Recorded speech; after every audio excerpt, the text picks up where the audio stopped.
and departure frequency 123.0. Please to Brisbane via Intra, flight plan route runway 16 right, Campy 5 departure. Climb by descent to 5000, squawk 1403, Bay 40, velocity 947. Velocity 947.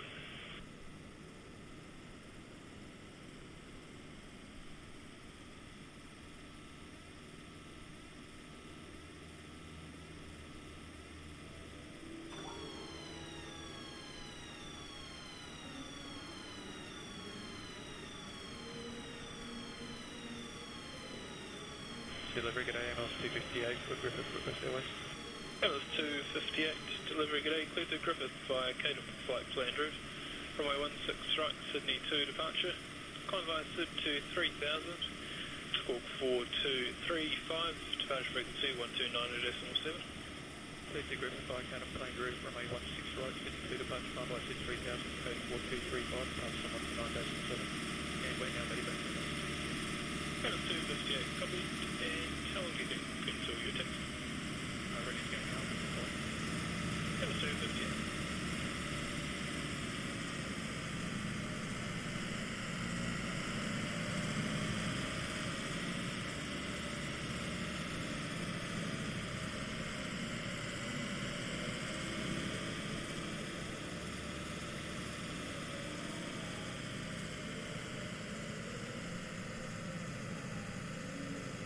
You were for Griffith as well, are you?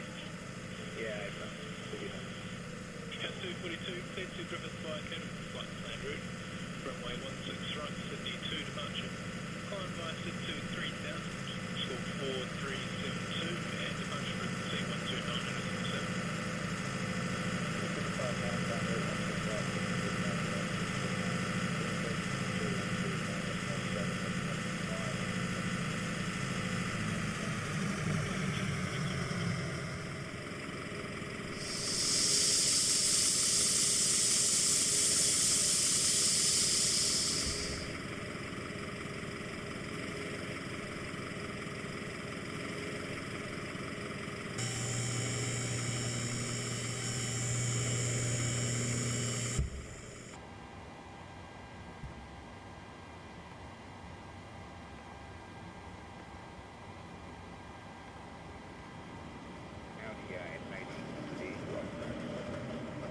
Double 2122, you can anticipate runway 16 right, Campy 5 departure. Campy 5, next is runway 16 right.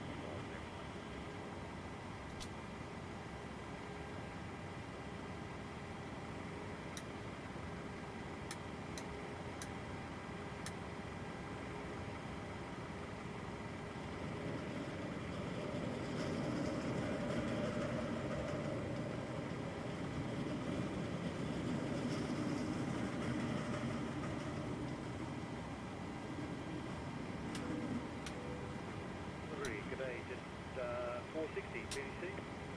Yes, sir, 460 delivery. Runway 16 right, Campy 5 departure for 1334, Bay 55. Thanks, just 460.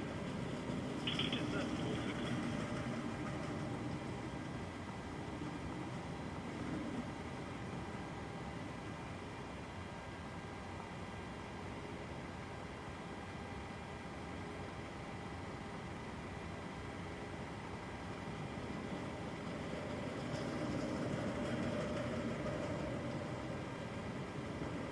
Delivery, you could see 1910, requesting airway script for Nandy Federal 300. Sydney 1910, delivery, good day, cleared to Nandy, flying no bar, flight plan route. Runway 16 right, Campy 5 departure. Climb via SID to 5000, squawk 1476. Departure frequency 123.0. Coming into Nandy, Nova, flight plan route, runway 16 right, Campy 5 departure. Climb via SID to 5000, initial squawk 1476, and departures on 123.0 PG 1910.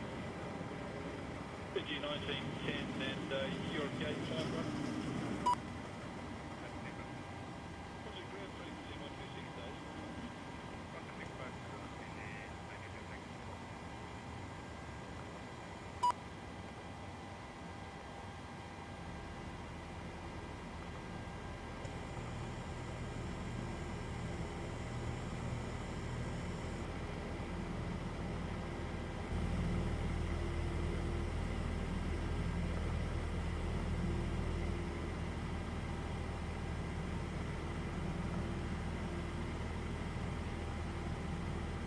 delivery Qantas 455 for this trip. Qantas 455, delivery good day. G'day, 16 right into Wollongong transition, score 3273 on 5. Qantas 455.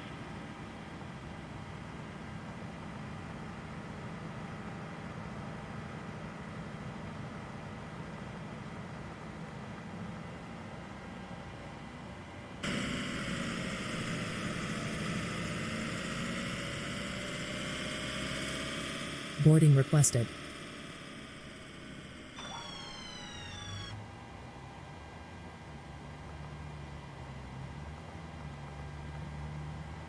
Delivery Cathay 100, please do that.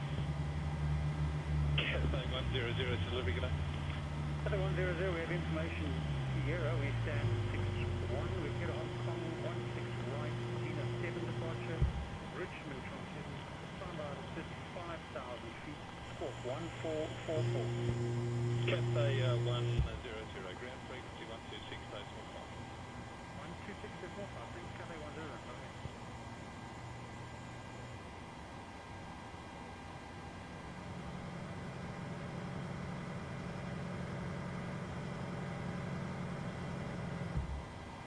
Do you want to board crew?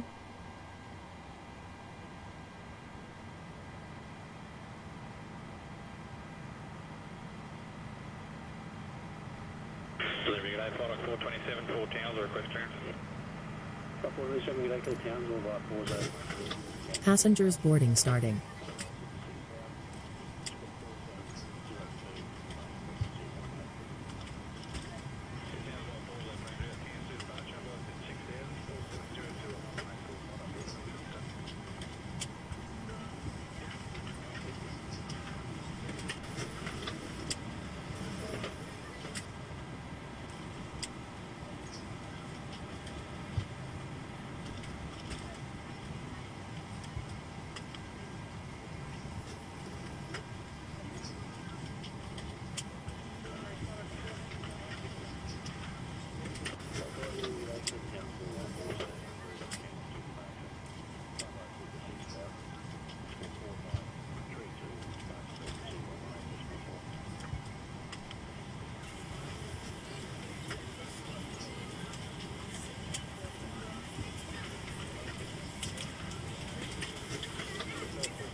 the seat, be sure to place your larger carry-on items in the overhead bins and smaller items underneath the seat in front of you.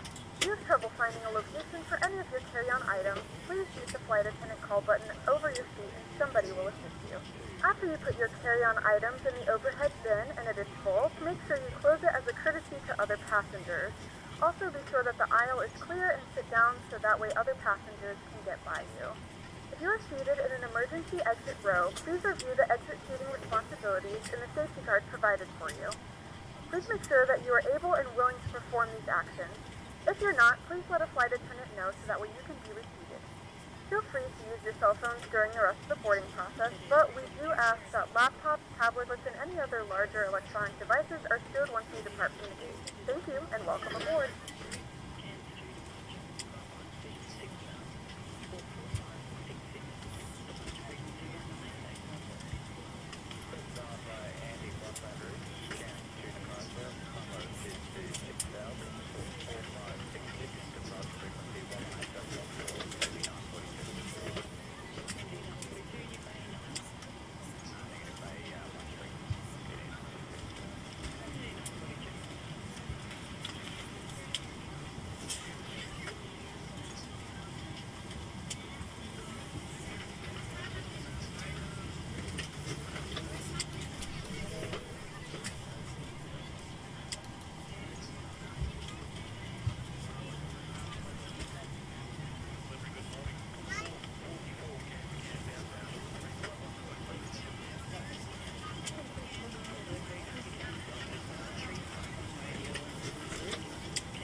Malaysian 2565 ready to copy IFR clearance.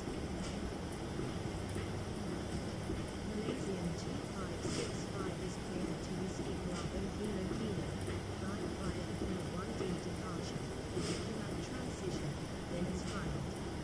Expect departure runway 32 right. Climb to 10,000 feet via the departure. Expect high clearance 6 minutes after departure. Departure in 135.25. Squawk 3522. Malaysian 2565 is cleared to Whiskey Bravo Kilo Kilo, flying via the Kilo 1D departure, with the Kimat transition, then is filed. Climb to 10,000 feet via the departure. Expect higher clearance is 6 minutes after departure. Departure on 135.25. 64522. Malaysian 2565 will attack direct. Altimeter is 2982, contact ground on 118.05 when ready for push back enjoy your morning. Altimeter is 2982, ground on 118.05 Malaysian 2565.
We are ready to go when you are.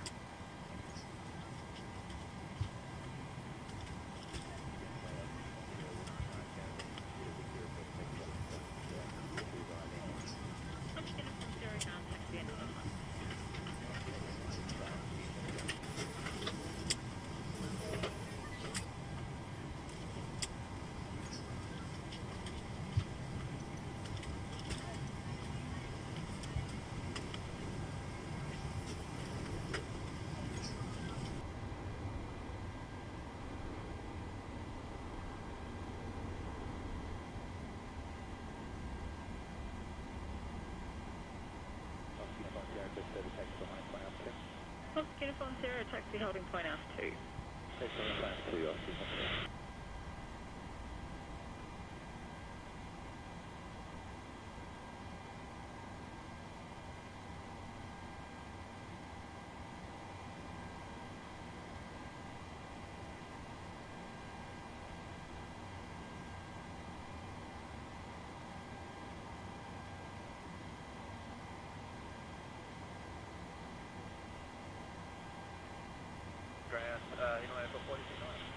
Timberland 440, Grand Taxi, True Park.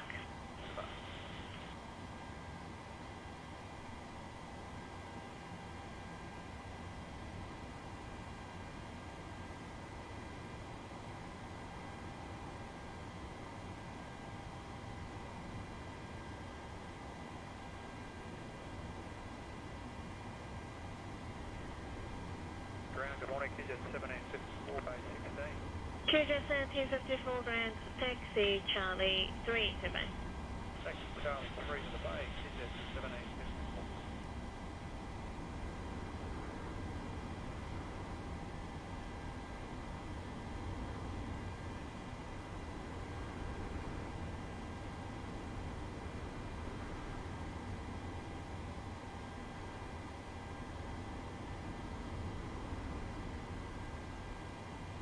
Ground velocity 778 by 22, request pushback. Velocity 778, Grand pushback approved. Velocity 778, thank you.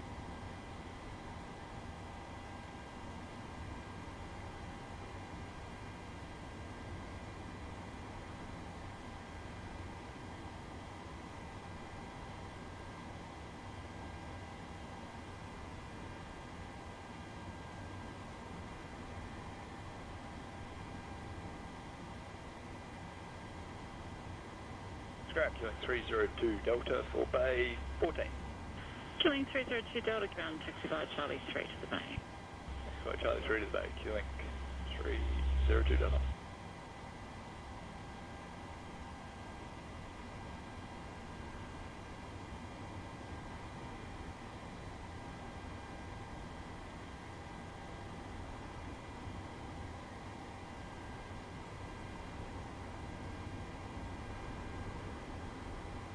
Velocity 778, received Romeo request taxi, Bravo 2 in. Velocity 778 information 0 is about to be recorded. Change for you, wind 160 degrees 6 knots. Taxi via Charlie 1, holding point Bravo 2. Charlie 1 to the Bravo 2, holding point, copied the 8 change velocity 778. All stations information 0 is coming.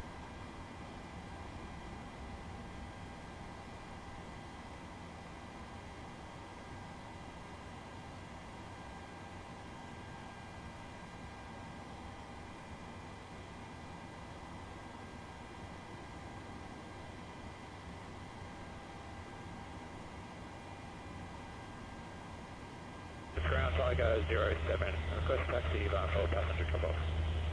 Tiger 07, ground take taxi right left. And Kuala Lumpur Ground Malaysian 171 request taxi to the gate. Malaysian 171 taxi to gate Alpha 2 Romeo using taxiway Yankee 5 Yankee Zulu 5 Uniform 6 Quebec 6 Papa Papa 1 Charlie 1 Delta 1 Foxtrot Tango 5. Tiger 07 negative, this is Bill 1. Tiger 07, roger. Taxiing to gate Alpha 2 Romeo via taxiway Yankee 5 Yankee Zulu 5 Uniform 6 Quebec 6 Papa Papa 1 Charlie 1 Delta 1 Foxtrot Tango 5 Malaysian 171.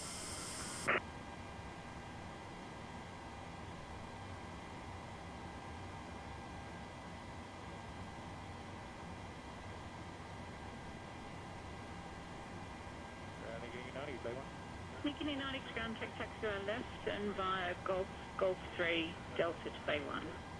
Copied left, Golf 3 Delta to Bay 1.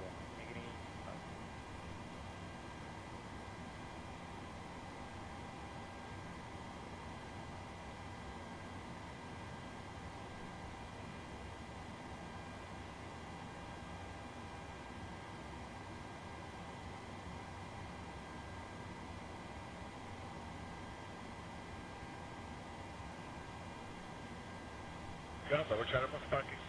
Bravo Charlie Romeo, ground taxi parking. Goodbye, Bravo Charlie 1.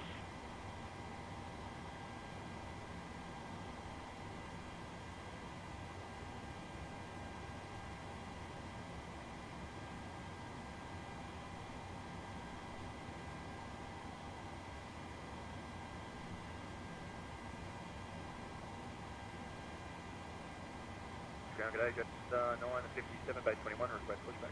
Just 957, ground pushback approved. Push approved, just 957. Just 957, you're about 3 minutes over for your off-box time. It's unlikely to occur, but just in case, you might get an airborne delay.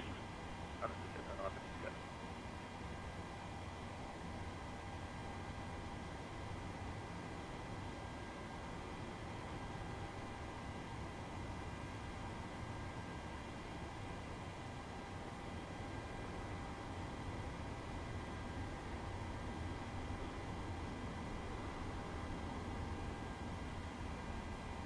Ground Tango Quebec for Daintree.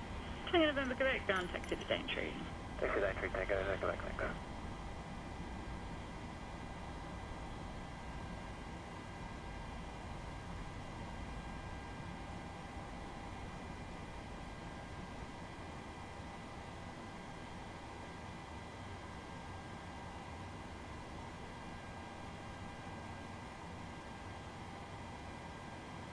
Ground just 957, request taxi receive Tango. Just 957, taxi via Charlie 1, holding point Bravo 2. Taxi via Charlie 1, holding point Bravo 2, just 957.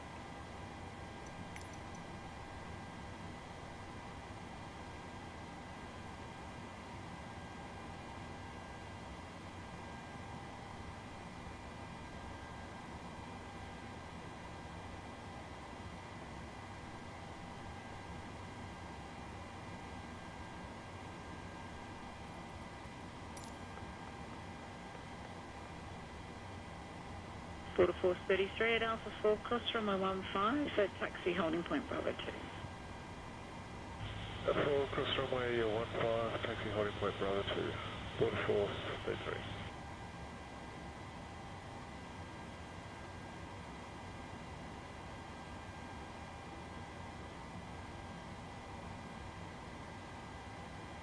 Good morning, ladies and gentlemen, and welcome aboard Flight 2612. Our flight time will be roughly 2 hours and 10 minutes. Now that the cabin door is closed, please make sure that all devices are in airplane mode and your large devices are now shut down and stowed. Please fasten your seatbelt and make sure that all tray tables and seat backs are in a full upright and locked position for departure. Flight attendants, please prepare cabin for departure and cross-check. 07, Roger, Semi. 07, we'll keep you going for the runway. Give way to the Dash 8 Bravo, north on Bravo. Dash 8 Bravo, north on Bravo, give way, we'll go, Tiger 07. And we can take a takeoff into taxiway Bravo if that works. Maybe not. Tiger 07, we'll keep you going now for the runway. Roger, and traffic in sight, taxiing northbound, we'll give way to him, Tiger 07.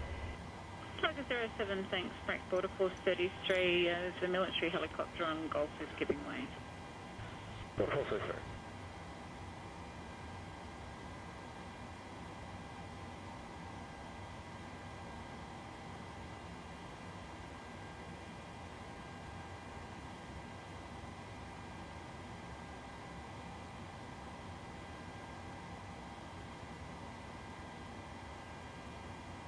Tiger 07, just confirming you can continue taxi holding point Bravo 2.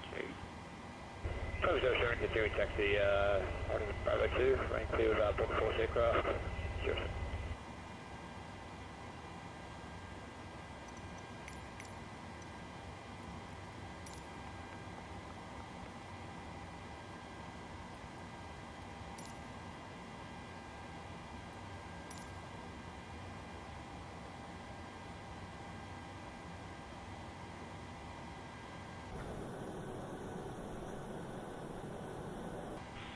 Tigo 676, Bay 18.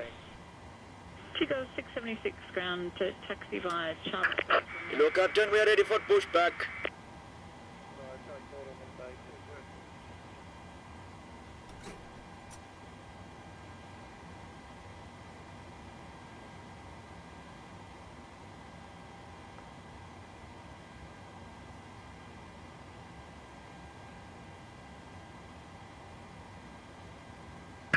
Departure check completed. Bypass pin inserted. 478, Delta request pushback Bay 14. Ground jet 947, Bay 1.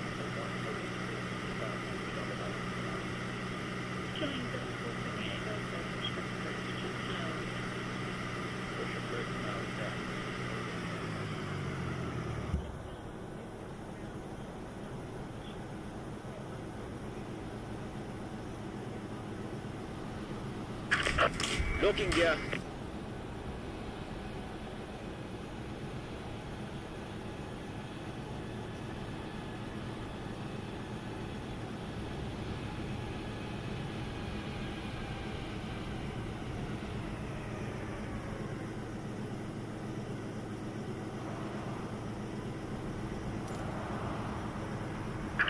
Release parking brakes. Commencing push. All engines clear. Start at will.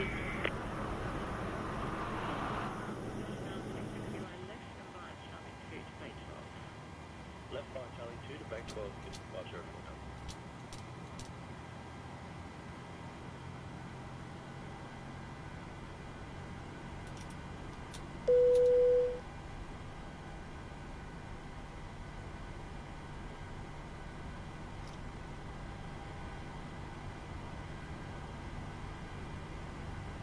Ladies and gentlemen, please direct your attention to the front of the aircraft for a safety demonstration. When the seatbelt light is on, please make sure that your seatbelt is fastened low and tight across your lap. To fasten, insert the metal fittings into one another. Tighten by pulling on the loose end of the strap.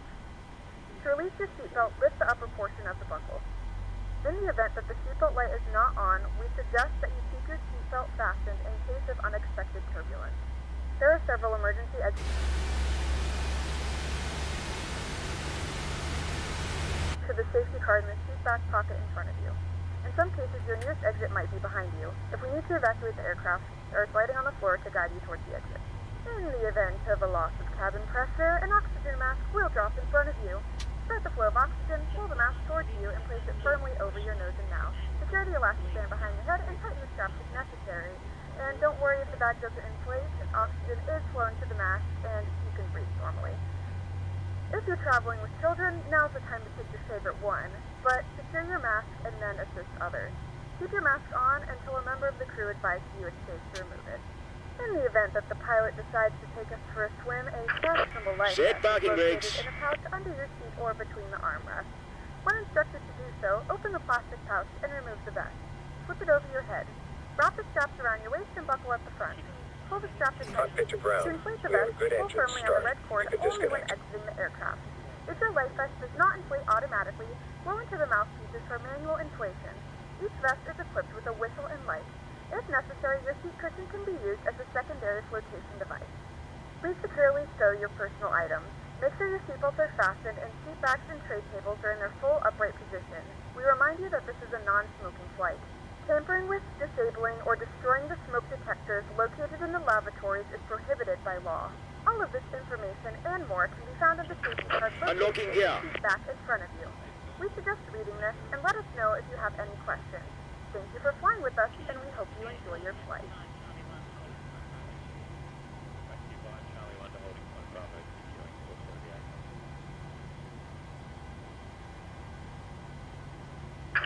Tow truck disconnected. Bypass pin removed. Left is clear. Right is clear.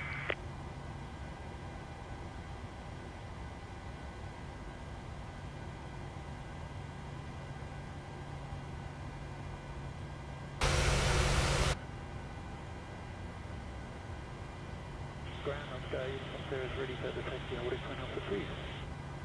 Oscar Uniform Sierra Taxi holding point Alpha 2. Taxi holding. Malaysian 2565 ready to taxi.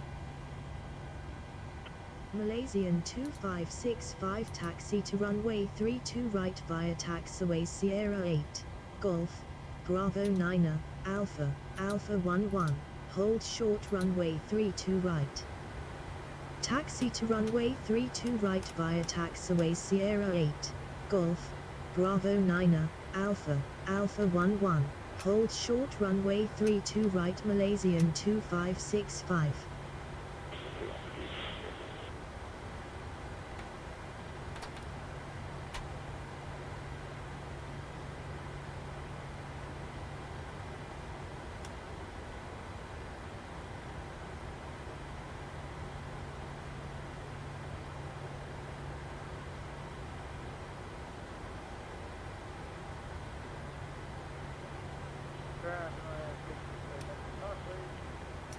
Insolent 663 ground taxi to parking. The cabin is ready.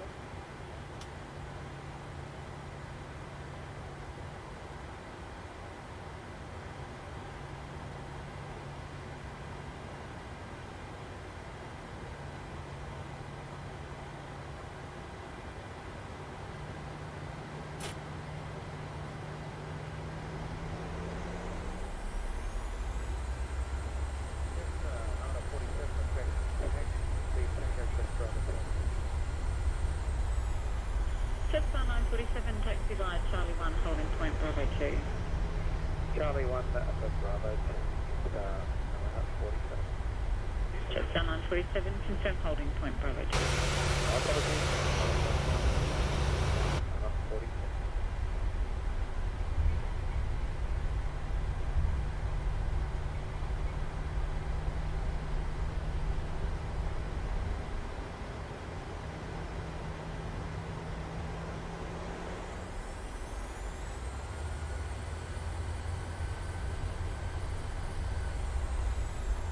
Ground, T-Jet 1709, requesting that.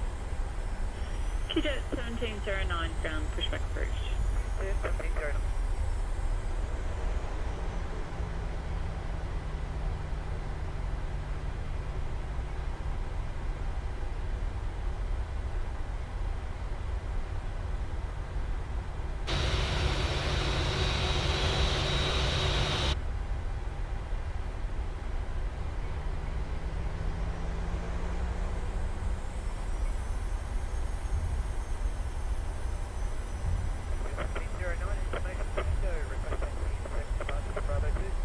Jet 1709, a taxi via Charlie 1, holding point Bravo 2.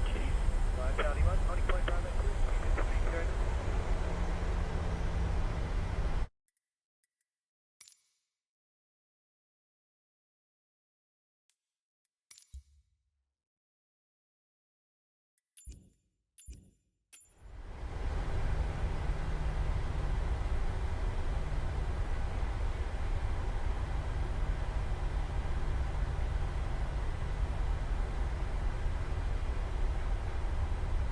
It's by either.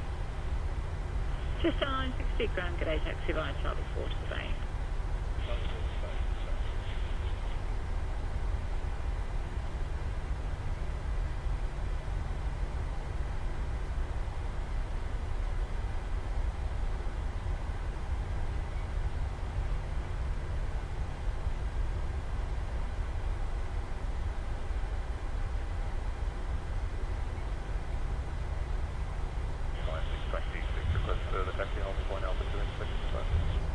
Into 1626, taxi holding point altitude. Holding point altitude.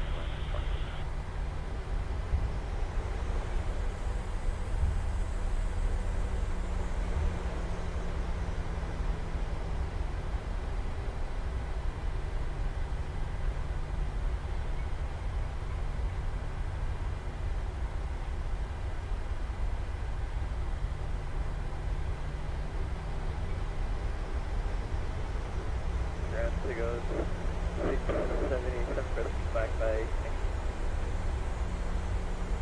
Tickle 677 ground, jet star A320, that's taxi behind, give way, pushback cruise. give way to the breakaway and push back, Tickle 677.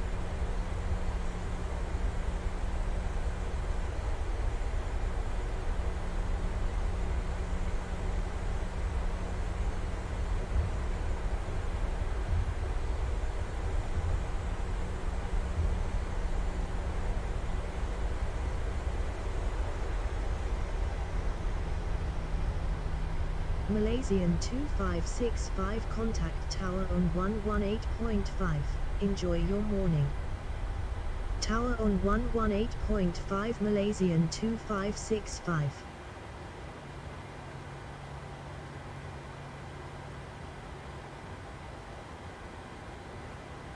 Tower Malaysian 2565 ready for departure, runway 32 right.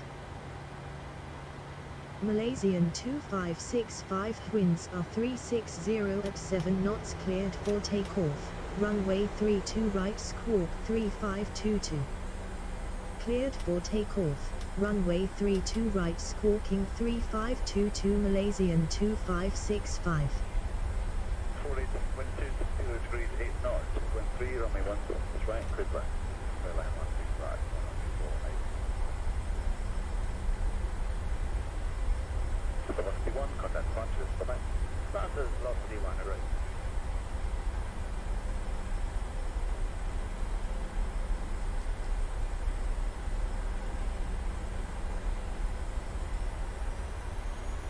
Thai Asia Tree, 19er, exit runway, when able.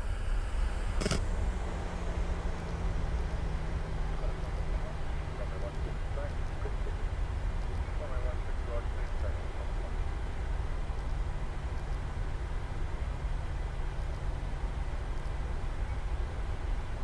Thai Asia Tree, 19er, contact ground on 122.15.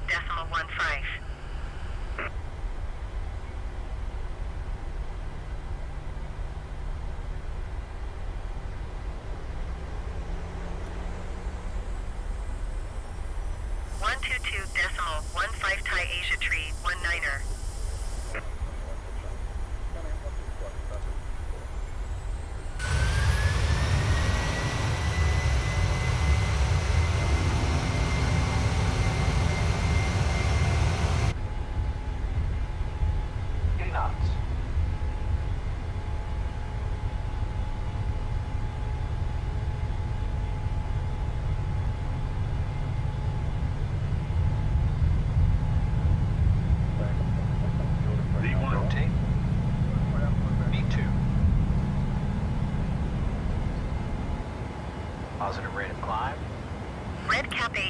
A19er, contact ground on 122.85.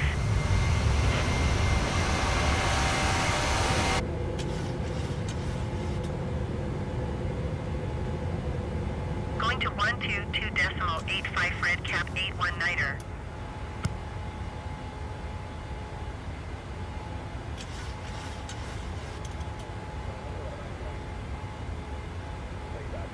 Malaysian 2565 contact Lumpur departure on 135.25. Enjoy. Departure on 135.25 Malaysian 2565.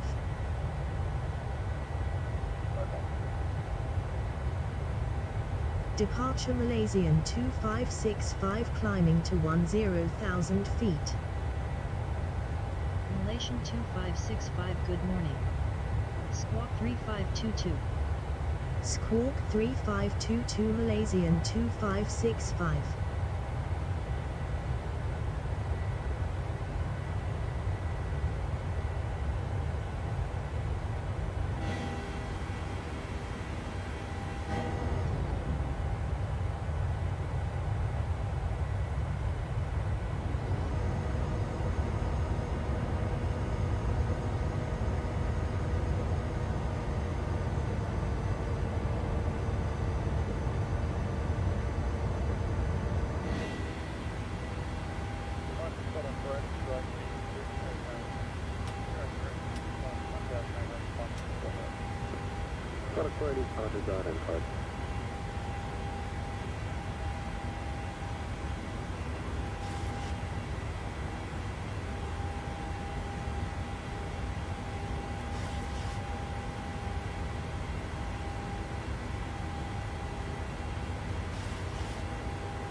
Kilo 752, cancel speed restrictions, call out level 110. Cancel speed restrictions, climb to flight level 110, Kilo 752.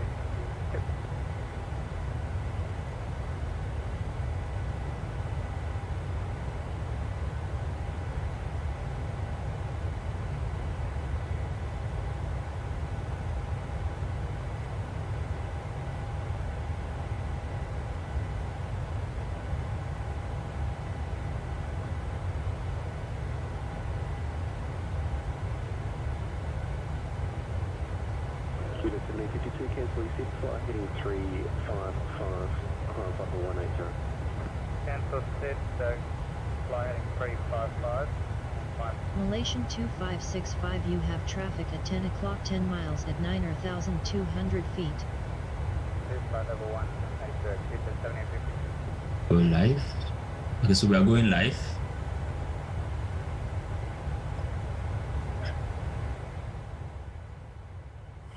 Kuala Lumpur approach red cap flight 121 is at 10,100 feet, descending 4,500 feet.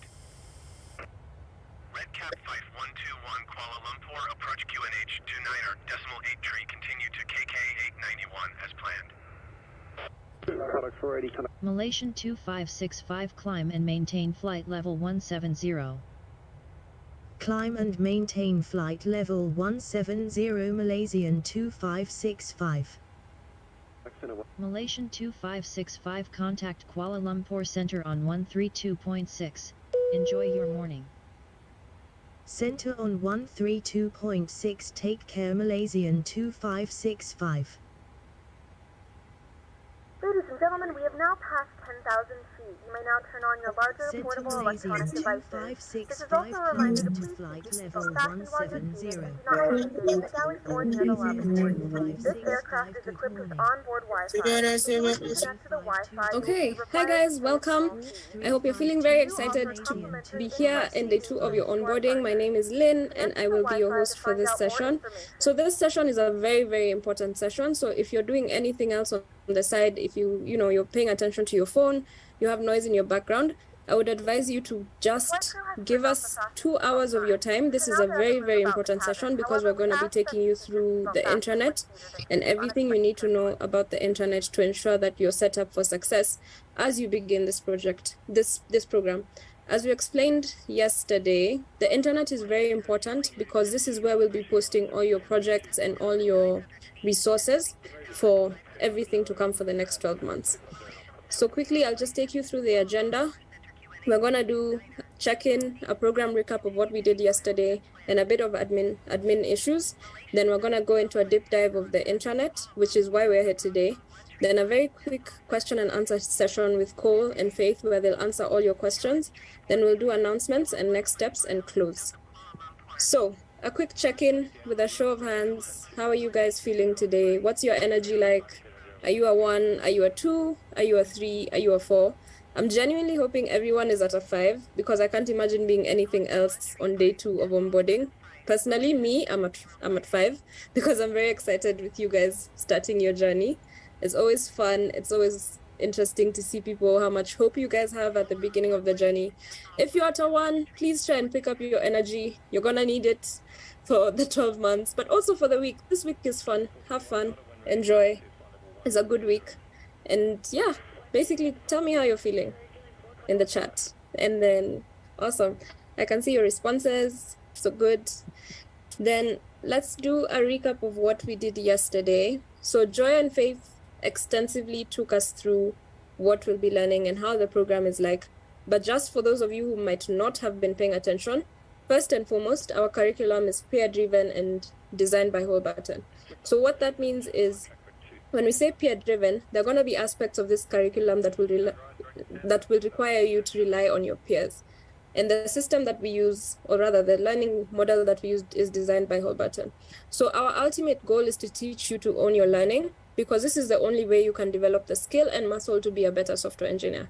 And how we're going to do this is that we're going to be giving you resources on the intranet, projects and resources on the intranet, and a deadline. And it's up to you to do the projects using the resources and even more that you've gone to seek out for yourself using the intranet.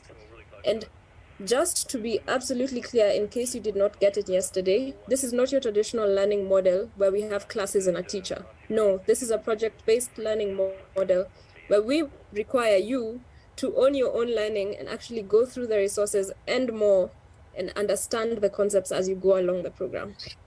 So then our curriculum will be split in 2 phases, foundation phase and specialization phase. Foundation phase is 9 months, and then specialization is 3 months, where you get to choose if you want to do back end or front end. So again, if you have questions, just please quickly refer to the previous session that we had yesterday, where we extensively covered any and most questions that you had about the program, and also go through the student guideline, because that should answer most of your questions. So yeah, this is what you do in the foundations phase, and this is what you'd cover within the specializations phase.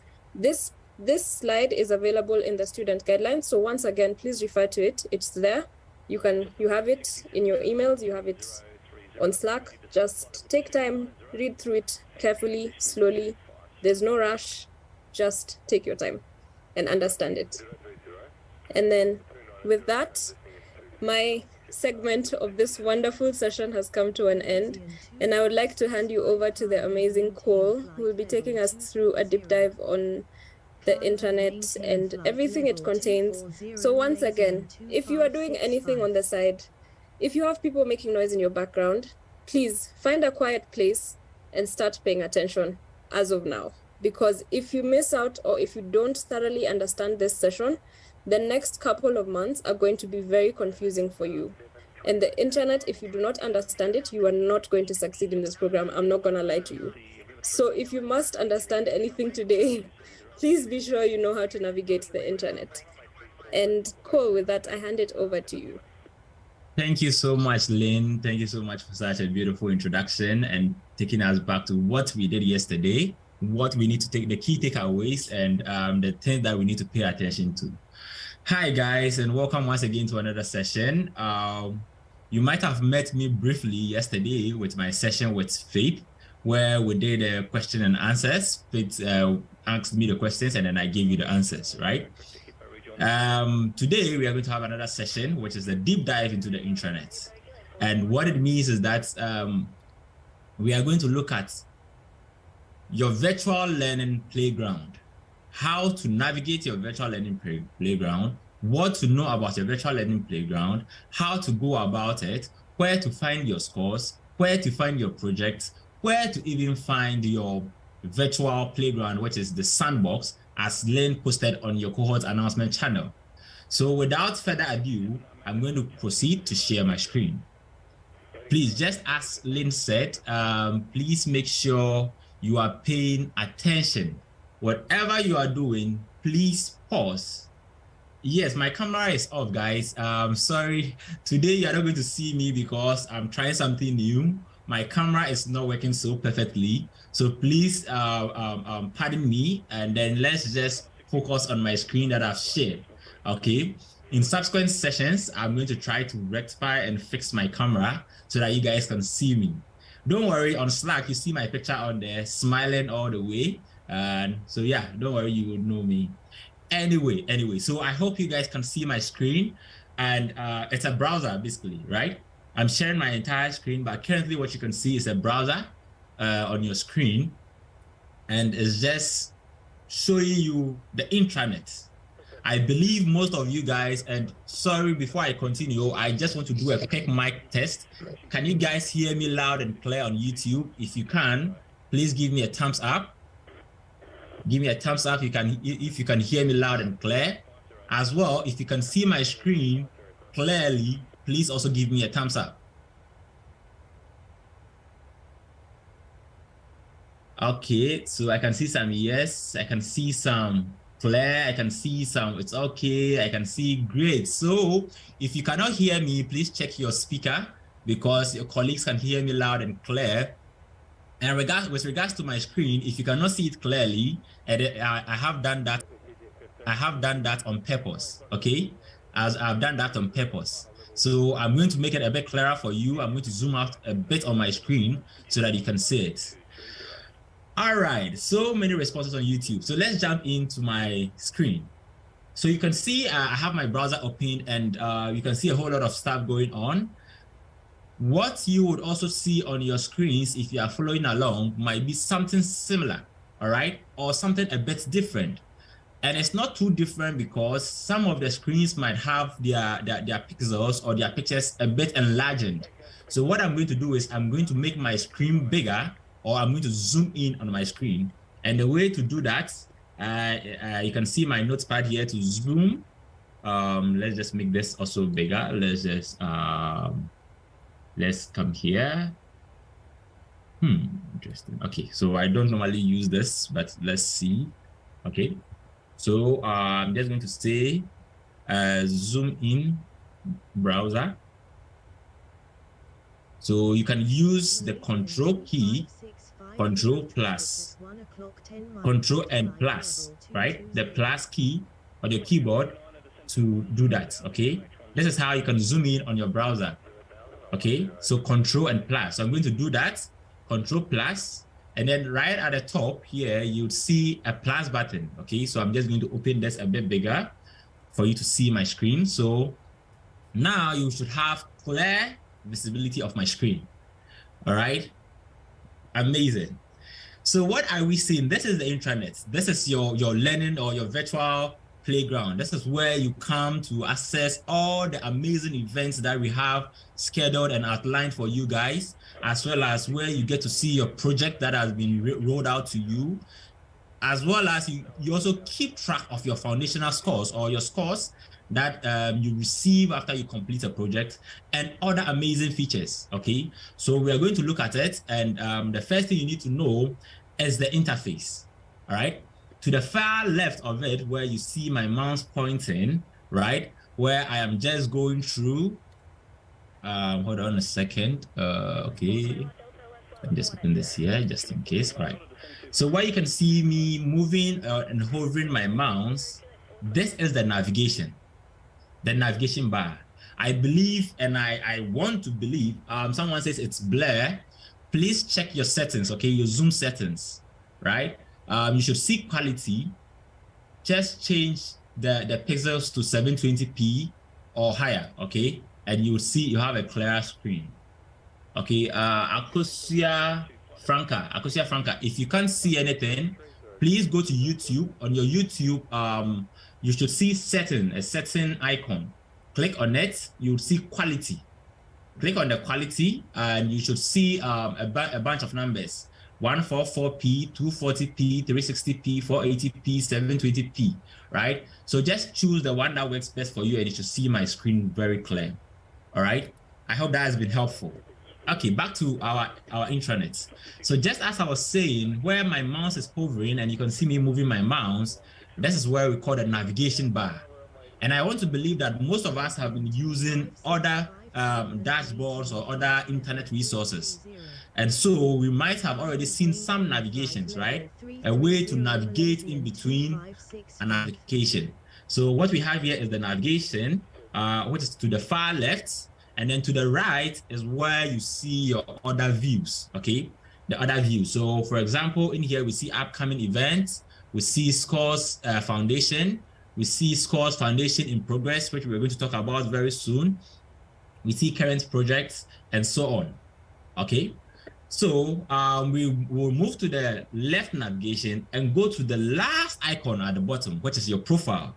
It says my profile. So you can just click on my profile, give it a moment to load up, and you will see something like this. What you're seeing here is me impersonating one of your colleagues, okay? So you can see that person has uploaded a beautiful photo here. So you should also do the same. As well, there are some key things that you need to fill out. That is why we are here. So upload a very good professional picture of yourself in here. If you have a preferred name, please kindly do that, put that in here. For your first, middle, and last names, you cannot change them, just as Faith explained to you yesterday. So if you need your names changed, you can go to Slack and then use Jasper to help you do the modification of your name, right? And that is just for a limited period of time.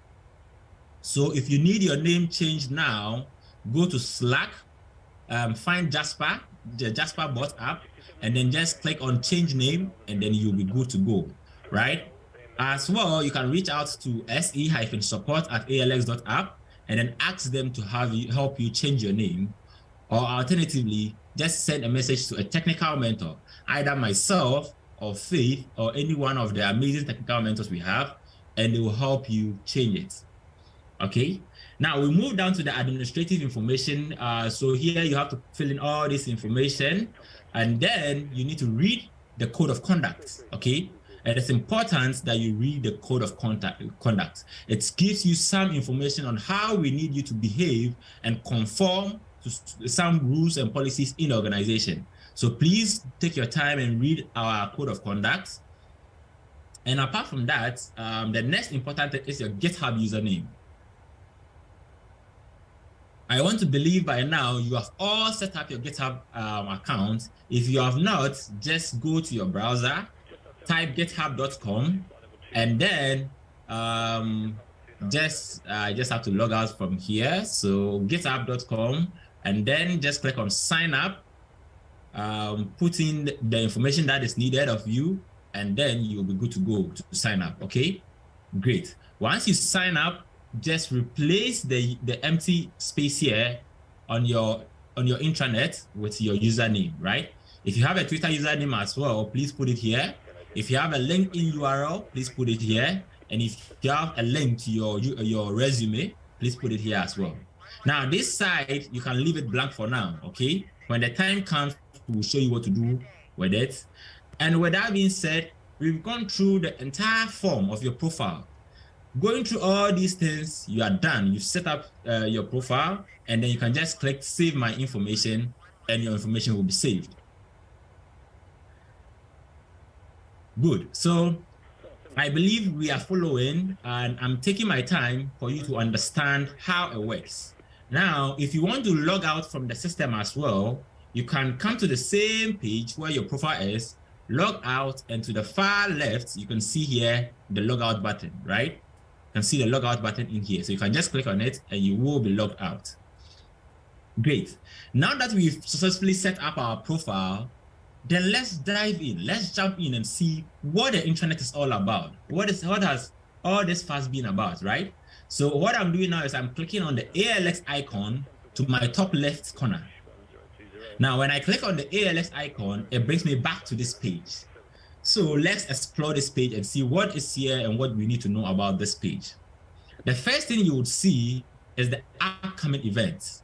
As you already know, and you already heard time and time again from our community specialists, from Faith, from Joy, and the rest, we have beautiful and well-planned events outlined for you guys to help you find your way in the program, be part of the community, right? And all those events, you would see an overview of on your dashboard. That is by clicking on this ALS icon and being presented with this page, you get to see this section that says upcoming events. Now with these upcoming events, you can see all the events have been listed here, the date on which the event will be happening, the title of the event, as well as the time that it will be happening, and then the location.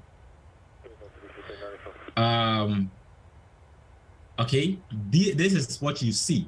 So now you can take a further look at it by just clicking on the event, okay? So I'm going to click on the event, give it a moment to load. And then right here, you see it brings us to a full session, okay? A full session of that event that I clicked.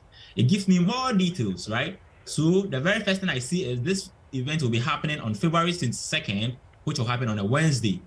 Now, it will be a walk-in with Charles and Fidel for cohort 12. No, now don't worry, you are not in cohort 12. You are in cohort 13, so don't worry about this. This is an event from the cohort 12 group, okay? So this should be fine. For yours, you will see all events for cohort 13. Now, the next thing you see here is the time, right? What time would it be happening? This is 7 p.m. and then it's a 2-hour session. And this is the location, right? The YouTube link that you need to join the session. There's a bit more description here, so you can look at the description. Okay, it's important that you interact with these buttons. If you would attend the session,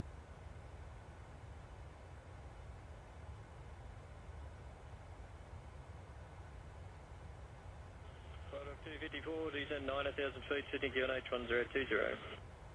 9,000 on 1020, photo 254.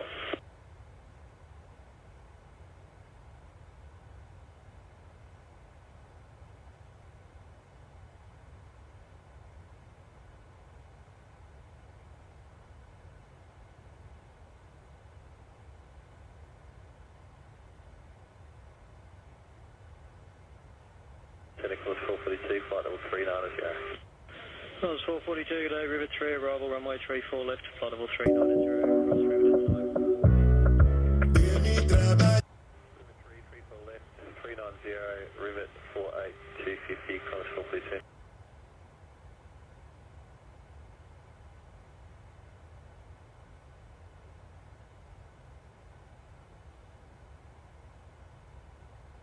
On your end. Let's give it a moment.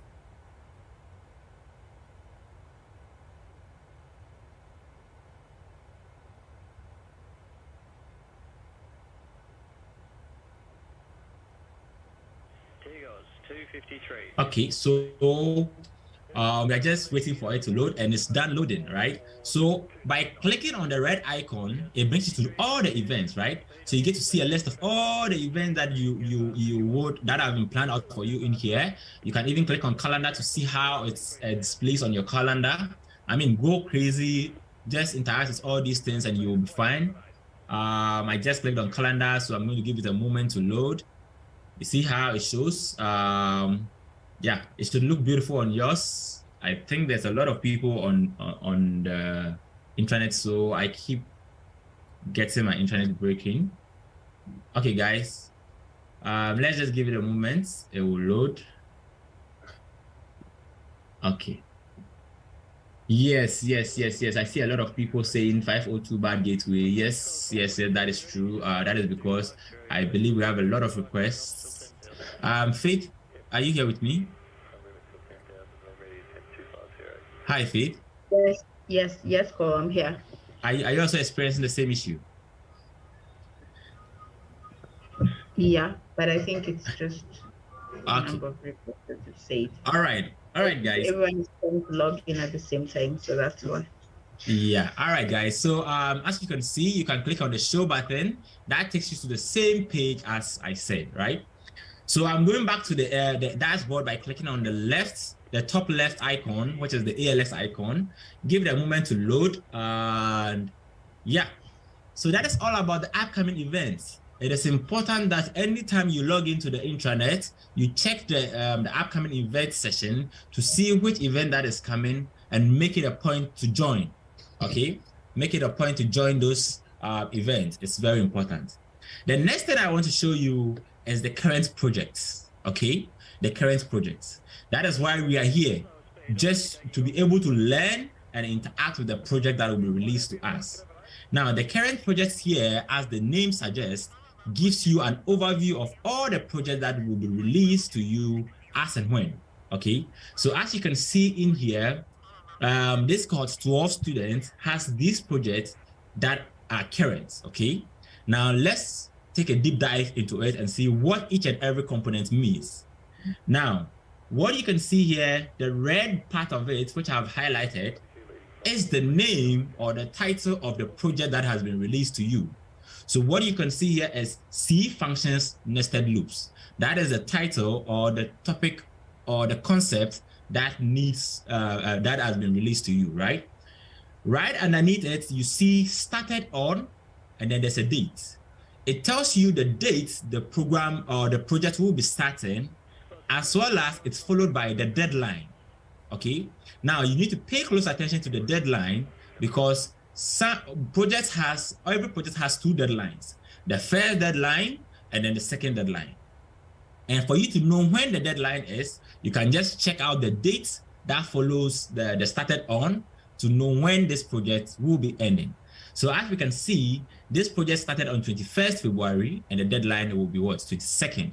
That is because this is the first deadline. Okay. Now to the far right, you can see 0.0% done. And this is very important to me, so please pay close attention to this. 0.0% done is a way to track the number of projects that you've completed at any point in time. It is not a score. 0.0% done does not translate to your score. So please take particular note of this. If you complete a number of tasks on the project on the intranet, right, and you see 90% done or 100% done, it does not mean or it does not translate to a 100% score. It is just the number of projects that you've completed. So it tells you here, will help you keep track of the number of tasks under a particular project that you've completed. Okay, so that is it for that. We see a number of them in here, and we're going to do a deep dive into the projects very soon. Okay, so now the next thing I want you to take note of is the foundation. So currently, you guys should be seeing this, the second part, which says the scores, foundation, and then the month, because you know that you will be keeping track of your scores every month. During the probationary period, you are supposed or you are expected to have accrued an 80% cumulative average on all the projects that you would have interacted with on the intranet. So you will see that in here, okay? So you can see here to my far left on this particular card, where my mouse is hovering, you can see scores -foundation. To my far right of it, you see a number, which is 79.3%. And to the far right of it, you see an eye, which is an icon. When you hover your mouse on it, it changes to a pointer. So I can click on it and it will give me a modal. Okay, this is called a modal. Now this modal gives me a breakdown of all the projects that I have interacted with and I have completed within this month. Okay, and you can see the aggregated score at the top. So this is month 0, and you can see I have done shell navigation, Emacs, VI, Git, professional technologies, shell basics, shell permissions, shell IO redirections and filters, shell init files, variables and expansions, C hello world, and C variables, if else, and while statements. Now, to the left of it is the topics or the concepts. To the right of it is the associated score. Once again, to the left of it is the concept of the project that was released on the intranet, but to the far right of it is the associated score. What it means is that when you see the shell navigation, which is to my left, and you see my mouse hovering and now me highlighting on it, this is the concept that was released to me, or the project that was released. To the far right of that shell navigation is 100% score. So this is the score that I've received after the deadline of the project, and then the checker has scored my project. Great. The same thing happens for the Emacs, where you see the title or the topic of the concept, and to the far right of it is the scores. Once again, it is important for you to note that the scores you are seeing here are different from the percentage you are seeing on the projects. So please take particular note of this. Amazing. So now another thing I want you to take note of is still on the scores card. You can see here you have the month, right? And then you have the average. Okay, so this is month 0 and this is the average, right? And you can see I have another icon in here, right? So when I just hover on that icon, right, it tells me in progress or lower than threshold. So you would see these icons change based on your scores, okay? If you have exceeded the threshold, the icon will be different. If you are below the threshold, the icon will be different, okay? And if you want to understand what that icon means, just hover your mouse on the icon. You would get a tooltip that gives you an elaboration of what that icon means. Great. So this brings us to the end of the main dashboard. We have a fair idea of what the dashboard is, what each and everything on the dashboard represents, and what it means. You would note that I did not talk much about the initial scores here. It's almost the same as the scores that I spoke about. You can still do the same thing by clicking on the eye and then see all that information. But very soon you will not be seeing this. We will be focused on using the second one. That is why I use that or predicated on that for my explanation. Great. So the next thing we are going to do is we are going to explore the second icon, which is my planning. So let's click on the second icon, which is my planning, and give it a moment to load. Now, what you will see when you click on it is a calendar, right? And it has some color codings, and it has some days, some months, and all those things, right? Let's take a deep dive into it and see what it means and what it means to have a calendar or your planning. So you will be exposed to a lot of projects on the intranet, and we've taken the time and then the pain to design this planning for you to give you a bird's eye view of what is to be expected in the program. So when you click on the My Planning icon, which is located on the left navigation, it should bring you to this page. The very first thing you see here is the title, My Planning, and right underneath it is a filter. So you can change the look and feel of your calendar by moving to either the day, which will switch to the day view of it, week, which will switch to the week view of it, or month, which will switch to the month view of it. Now you also have the opportunity to either expand or collapse the planning view with the next icon where you can see my mouse hovering, and then there's also a filter, okay, where you can do an additional filters here. Now to the far right of it, you can see today listed, because that is what it represents today, right?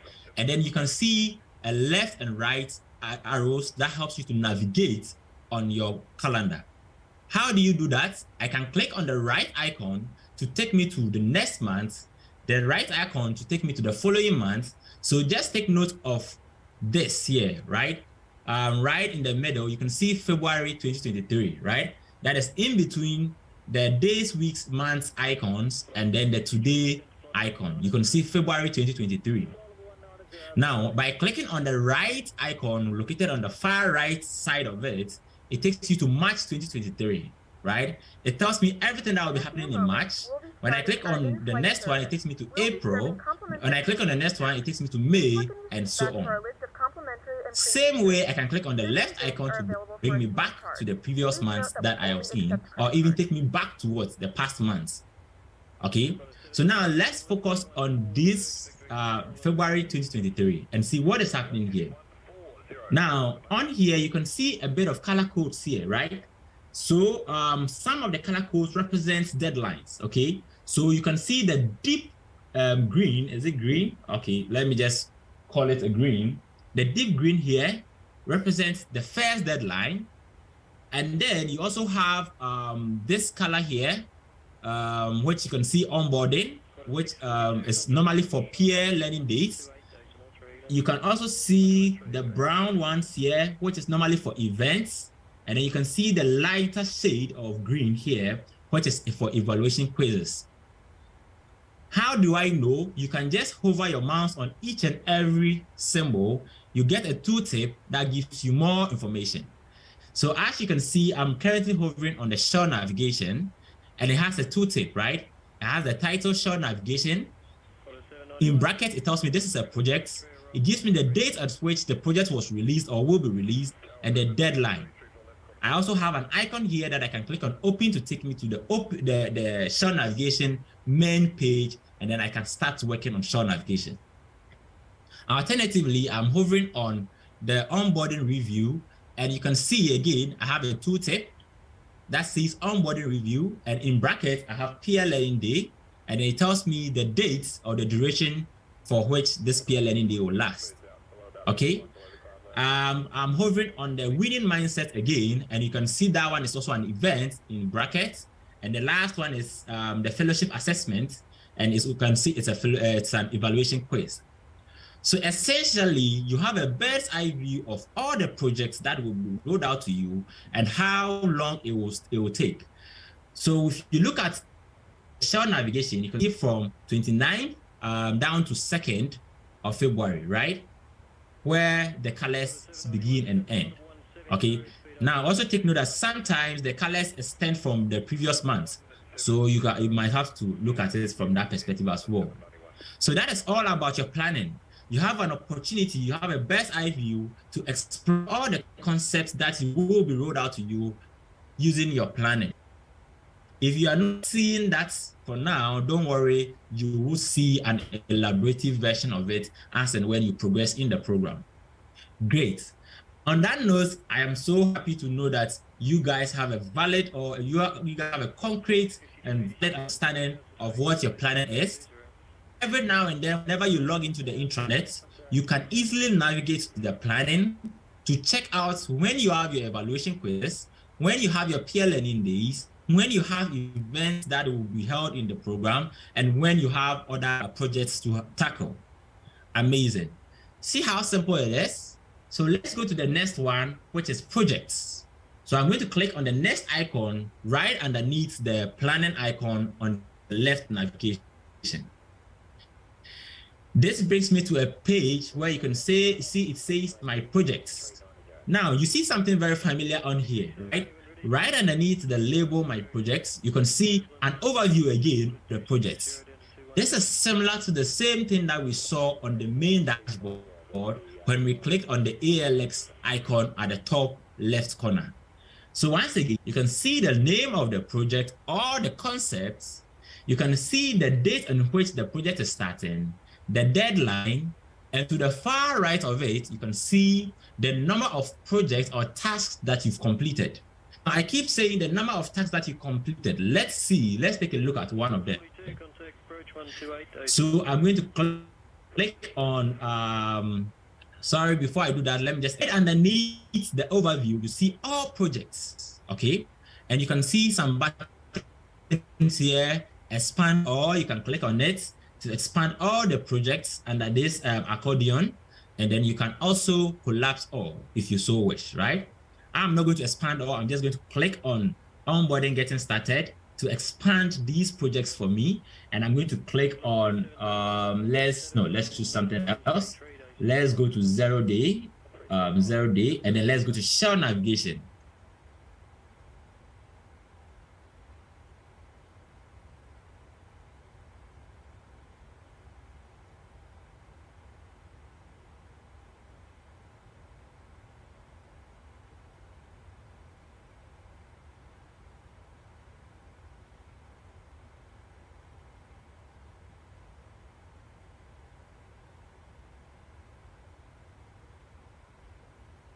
556, leaving flight level 390. We'll see 556.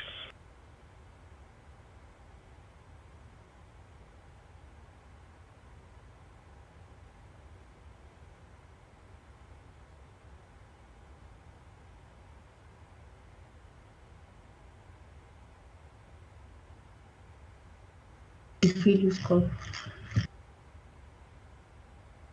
Kota 791, descend to 10,000 feet. Sydney QNH 1020. 10,000, 1020, Kota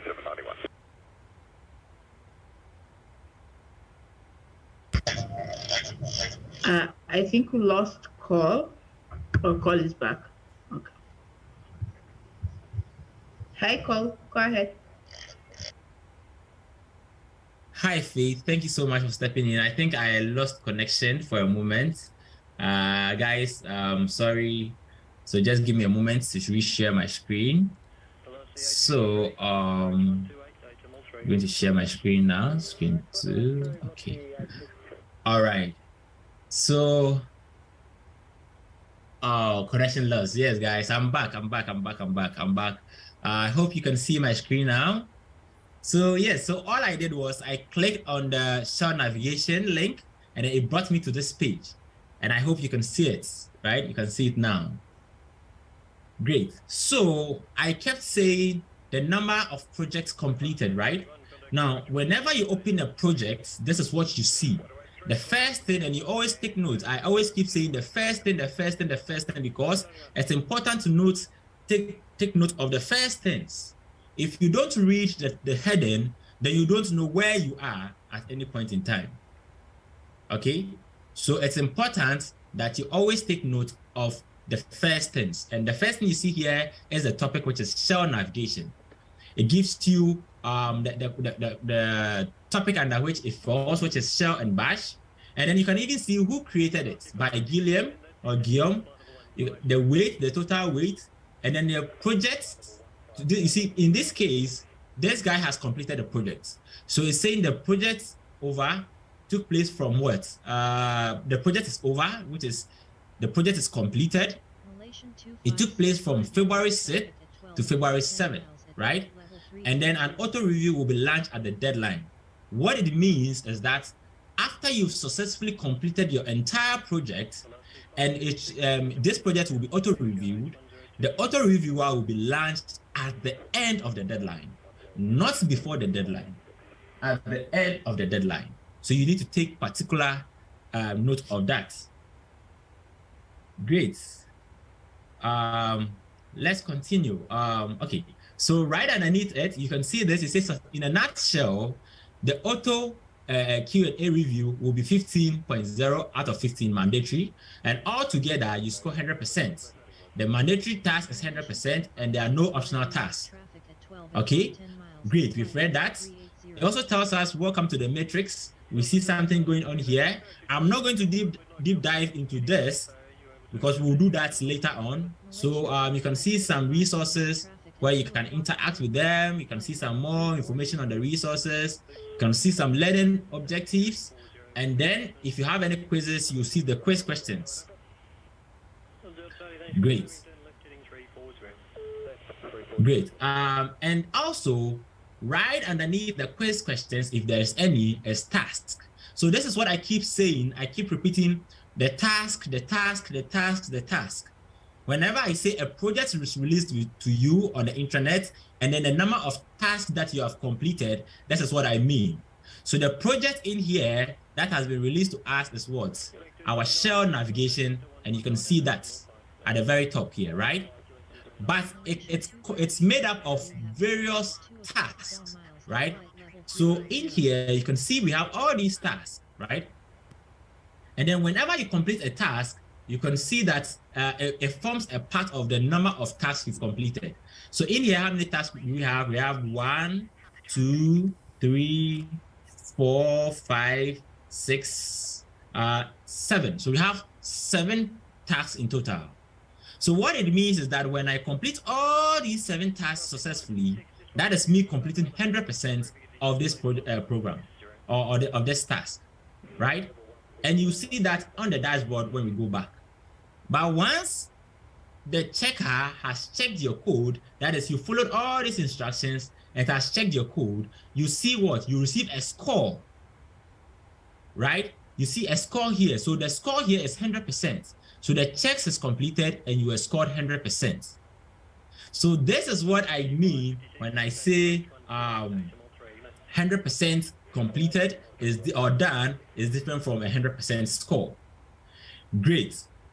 So then again, we come back to our projects. How did I do that? I clicked on the left navigation, the project icon, right?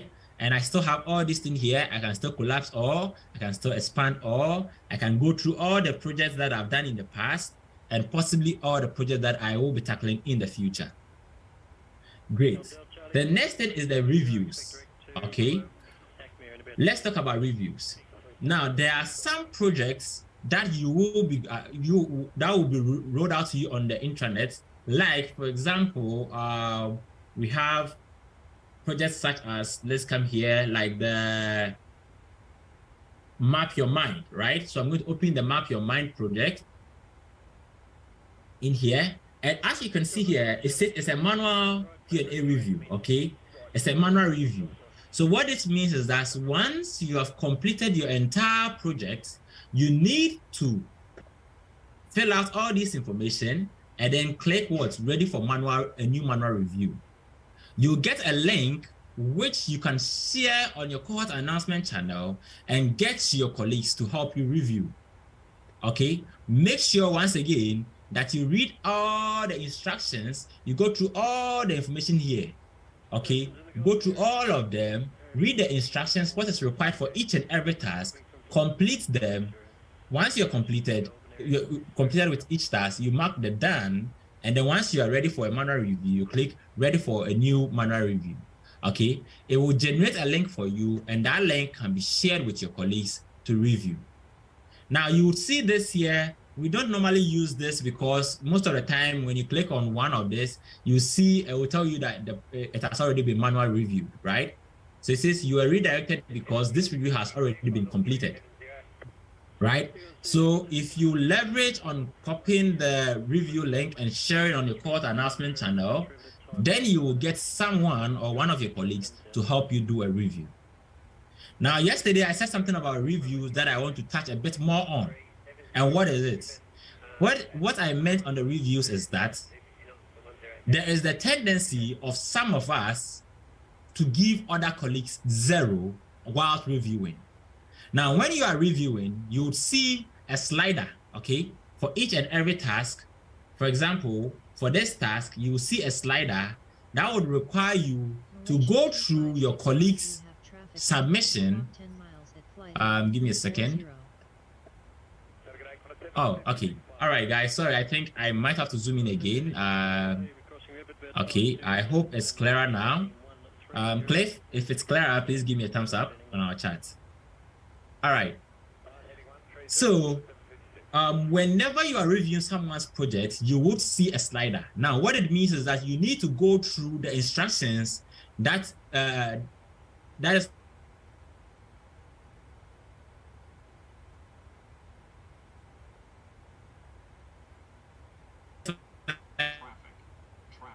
is step by step and everything. I hope you guys can still hear me. Faith, can you hear me? Faith, can you hear me? Hello? Paul, we can hear Paul. I can hear you. Okay, all right, all right. All right, guys. Sorry. So once you are done going through all the review process, make sure if it meets the requirements, you pull the slider all the way to the right, which is a full mark. If you feel the person deserves a half mark, you pull the slider to the middle. Do the same thing for subsequent tasks before you submit the manual review. If you ever feel in any way, shape, or form that your colleague for which you are reviewing their project deserves a 0, that is okay. But make sure to also add a comment. Tell them the reason why you are giving them a 0 so that they have closure. If you also feel that the person has overdone the work and they have done it so much and you are so impressed, give them a full mark And then you can also add another review to tell them that, hey, I love the way you approach the project, blah, blah, blah, and everything is fine, right? And you submit it. But then again, never ever give someone a 0 for the sake of giving 0. Please, it is highly discouraged.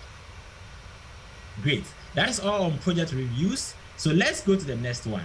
We still have a couple of features to explore. So look at the next one, which is the curriculum icon found on the left navigation.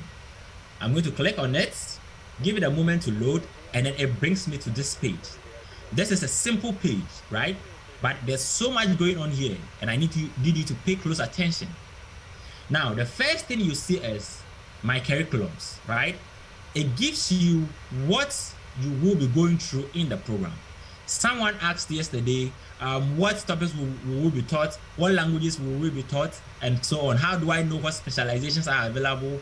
What will even be taught in those specializations? How can I prepare for those specializations? I told you yesterday, don't worry, everything is on the intranet. Even though we still sent you a slide, which is your student's guide, that has all this information, you can still have access to them on the intranet. And where do you find that? Once again, by using the left navigation and clicking on the curriculum icon. You can see me hovering on it now, and it gives me a tooltip labeled curriculum. Now we have two things, and I told you yesterday, the program is broken down into two broad parts. We have the foundation, and then we have the specialization.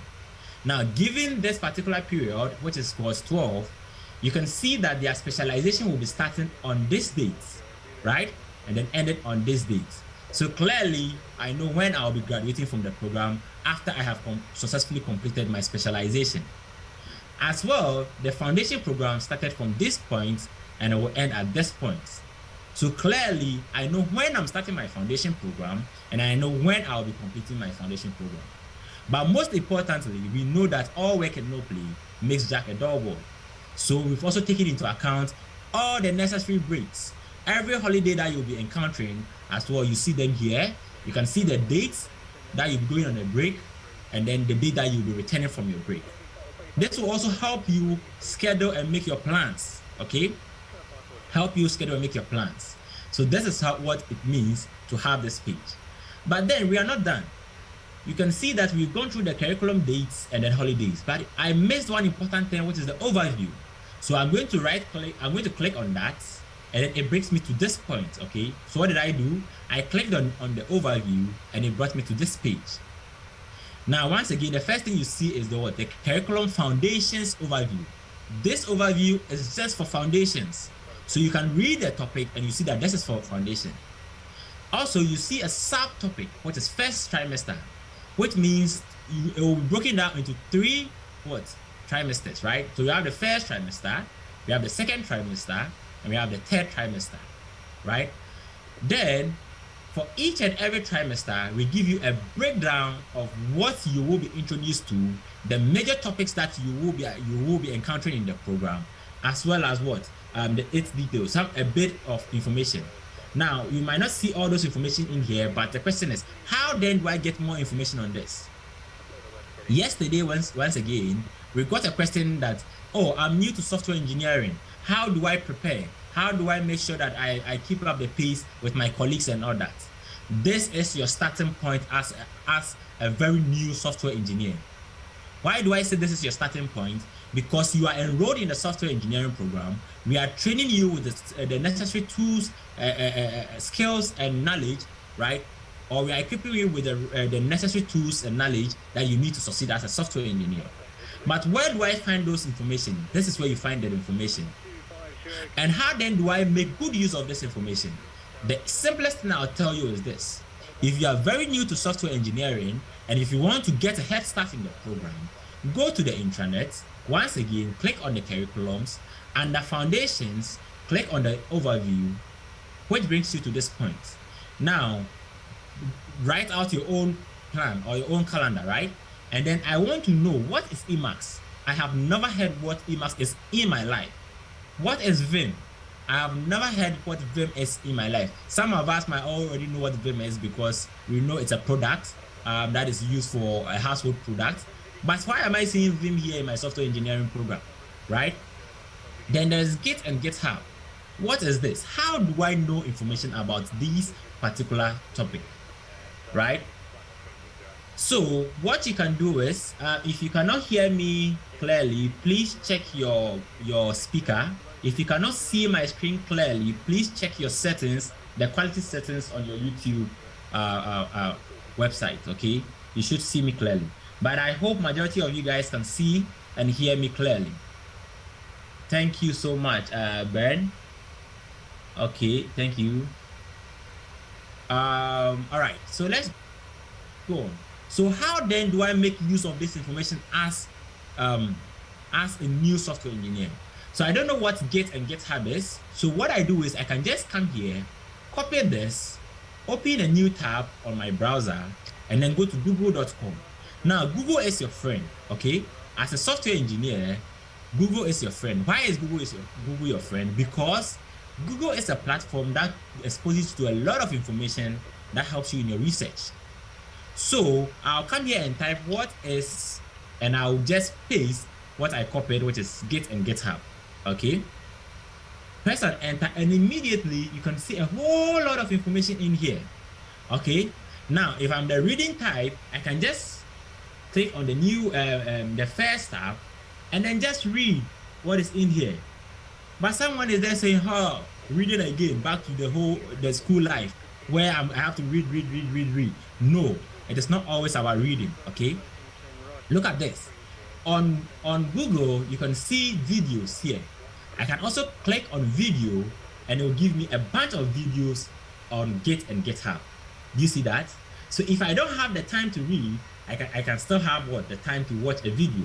So I can just click on this and then just give it a moment to load the video for me. Okay. All right. You see, so there's a video here. I can click on the video and it's going to play the video, right? So still, I have a video explanation of what Git and GitHub is. This is a starting point for me. This is a point for me to have a fair idea of what the concept is, how to use it, to go about its relevance to me in the program. All right. It is not just Google where that you can find videos, but also you can go to youtube.com, right? What am I doing? I'm just helping you find your way in the program. So in youtube.com, I can still type what is and then still paste what I copied here, right? And then press enter. Give it a moment to load, and you see a bunch of videos in here. Okay, now you can see some of the videos are 14 minutes, some are 46 minutes, some are 10 minutes, some are 1 hour, some are 7 minutes, right? What is my recommendation? My recommendation is, if you want a quick understanding of the concept, just go for the 40 minutes, the 7 minutes, the 5 minutes, and so on. If you want a detailed understanding of what the concept means, then you can check the 46 minutes and then the 1 hour.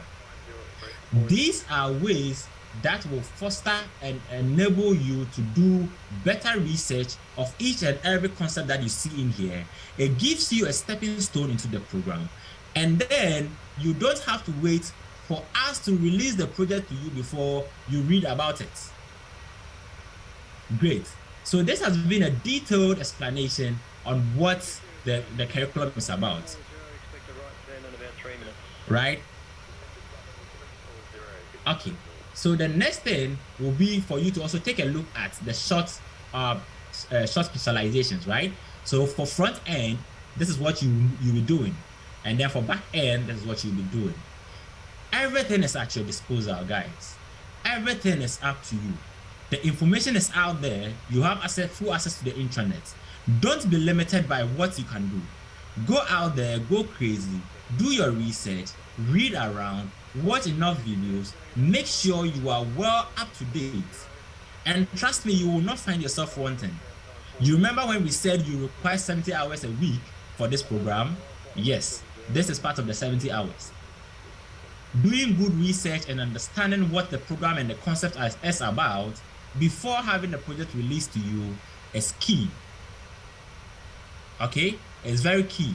So this is a way for you to begin your interaction with the concept and the project in the program. Great. So the next thing we are going to look at is the concept pages. Now, if you can't find a concept page on your intranet, that is fine. But if you can find it, we have a bunch of concepts here that you can go through and then read them. And it's important for you to develop a good reading habit, okay? So please go through and then see all these amazing concepts that we have in here, especially and most importantly, the code of conduct. Okay, you need to know your do's and don'ts in the program. You don't want to find yourself in the situation where we will just withdraw you from the program because you broke a particular code of conduct. Okay, so please go through all these amazing write-ups here and you'll be fine. Okay, so let's ignore the conference room for now. It still might be available for you, but you wouldn't see anything there. And then let's ignore the servers for now. You will need them, but know that they are here. There's conference room, there's servers. Now you will need the servers when you progress into the program. When you become an advanced user, you start creating your own servers, playing around your own servers, configuring your servers, and doing all those amazing DevOps stuff. And you have access to them in here, okay? Now comes to one of the most important parts of the intranet, the sandbox. Now, for us to look at the sandbox, we are going to talk a bit about what a sandbox is and how to go about it. I will first of all leave this account for now and then come back to it again, okay? So just permit me the chance to just go back to myself and then I can show you a couple of things on the sandbox. Whilst we wait for it to load, the question will be, what is a sandbox? Once again, I am new to software engineering. I have no idea what all these things, all these jargons mean, right? So what is a sandbox? Okay, now a sandbox is basically a virtual playground that we've created for you. As you are a software engineer, you are not just coming to sit here to read. To be more precise, this program is about 80% practicals and 20% theory. So with that 80% practicals, where am I going to practice? Where am I going to have access to the right development environment? Someone asked the question yesterday. The person was like, do I have to download something to be able to do the programs and everything on the in this software engineering program? And I was like, no, wait. For today's session, I'm going to show you how you go about it. And don't worry if you don't see any sandboxes, it's okay. It will be released to you, okay? So I'm going to my sandboxes, and once again, what is a sandbox? As I rightfully said, a sandbox is basically a virtual playground, right? A virtual playground for you. So on your computer, you're probably watching me on some computer, a mobile device, or both. Now, on each and every device, it is not just working. You have something that gives you access to the icons that you are tapping on or clicking on in order to see me or to hear from me. These icons could be a browser. It could be an icon for WhatsApp. It could be an icon for Slack. It could be an icon for any application that you've downloaded onto your device. Now, that device is running something called an operating system. And that operating system makes it possible for you to be able to download your applications like WhatsApp, Telegram, Slack, browser, Microsoft Word, and so on. Now, that operating system, it's like an intermediary that is helping you communicate your commands and everything you want with the core or the hardware of your device.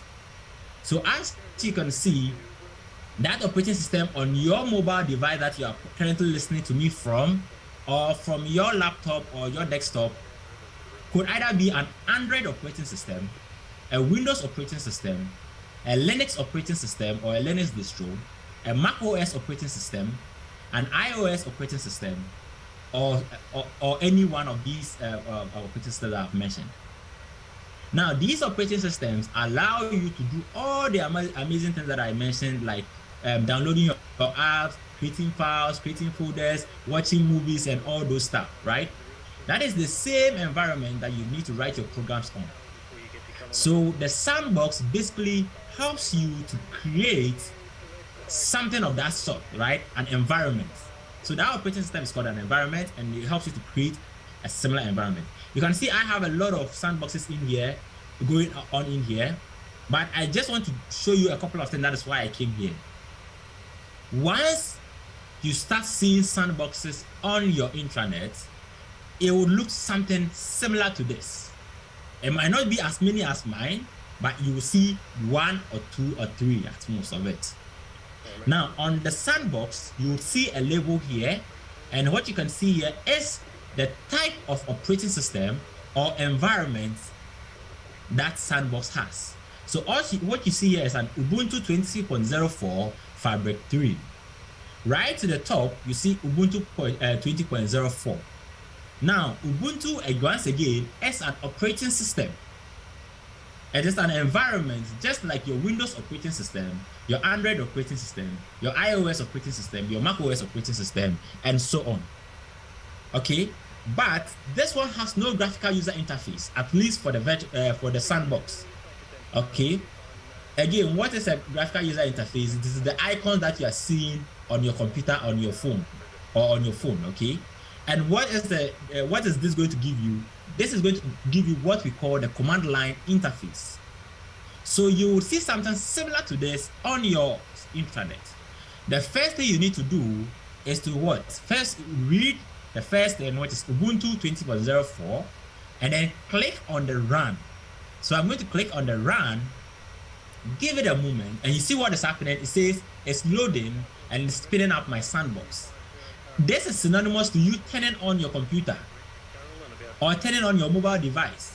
Whenever you click on run, it's like you turning on your computer or your mobile device. Now, once it's turned on and everything is up and running perfectly, you should see these details in here. Something like this, just similar to this, nothing different from this, okay? Now, what you see here, once again, is the name of the environment and a couple of credentials, right? The credentials being the host, the username, and then the password. And it also gives you access to different ways and protocols to connect to the sandbox. And we are going to explore all of that in a moment. It also gives you a way to restart and destroy your sandbox. Another important fact is we'll take a look at what it means to restart your sandbox and what it means to destroy your sandbox. As food for thought, please do not destroy your sandbox. And it's important you don't destroy your sandbox. You can restart your sandbox, but please do not destroy your sandbox. And in just a moment, we are going to see what it means to either destroy your sandbox or to restart your sandbox. Please, if you can't see anything, is it because you are having a hazy screen? If that is the case, please check the quality, okay, of YouTube. Okay. Don't worry about how to create a sandbox. The sandbox will be made readily available on your intranet to you in the coming days, so you will see them. Currently, just follow through with this tutorial, and as I rightfully said, you will have access to the YouTube link. You can always come back to it and watch it at your own pace. You can slow it down. You can make it faster. You can skip a part of it and move to the most important part that you need. So please do not be worried. I'm here for you. Okay, great. So I've started my sandbox and it's up and running. But then again, I can still destroy my sandbox. Now, if you leave your sandbox up and running for a while, what you see is what you see at the top. Your sandbox will be put to sleep. And when that happens, you don't need to destroy your sandbox. You just need to wake up your sandbox, okay? Just click on wake up and your sandbox will wake up. All right? So now let's just give it a moment for my sandbox to wake up. And now you see my sandbox is up and awake. So I'm going to destroy this sandbox now, right? Okay, and then let's just use the first sandbox that I woke up. Now, how then do I have access to my sandbox? cool, you've been talking about sandbox, you've been talking about operating system, and at least on my mobile device or my computer, I can create files and all that. How can I have access to the sandbox? Let's take a look at these beautiful buttons here to my far right, where you can see me hovering my mouse and then getting the tooltips, okay? Here. The first thing I want us to look at is the web terminal, the web term. Now, many of us who do not have access to PCs can use the web term, or do not have access to, or have technical knowledge on how to use the SSH or FTP, can use the web term. And initially, we always want you to use the web terminal. So I'm going to click on the web terminal, and what you see is it takes me to a different tab, and the screen is black. Where do you think you've ever seen this such black screen? It's definitely going to be in movies. When you watch these hacking movies and these computer movies, you see someone sitting behind some black screen, and this is what it means. I'm going to just type yes, ALX is awesome here, and let's see what happens. You see that? You see something moving on my screen, and it just said ALS is awesome, ALS is awesome, ALS is awesome. It's going to say it as many times as I want, right? So this is the black thing that you see. If I want to stop it, I just press on the Control and then C, okay? Control and then C to stop it. So stop continuous loop. That is Control CTR plus C on my keyboard, okay? Control plus C here to stop it, right? Now we are not going to look at the commands and all that. Oh, sorry, if I can type clearly, okay, right? We are just going to see what it means to have a sandbox. In our subsequent sessions, we will do a deep dive into shell navigation and then do more on shell, where you become a master in handling the shell.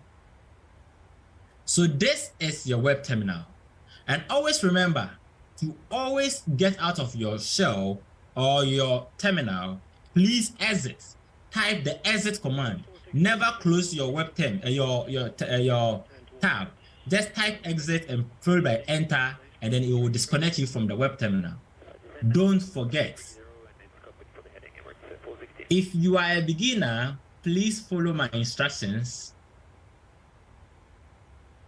If you are a beginner, please follow my instructions, okay? You will be fine. Once again, don't feel overwhelmed. Don't feel stressed. Just follow my voice. Just follow what I'm saying, okay?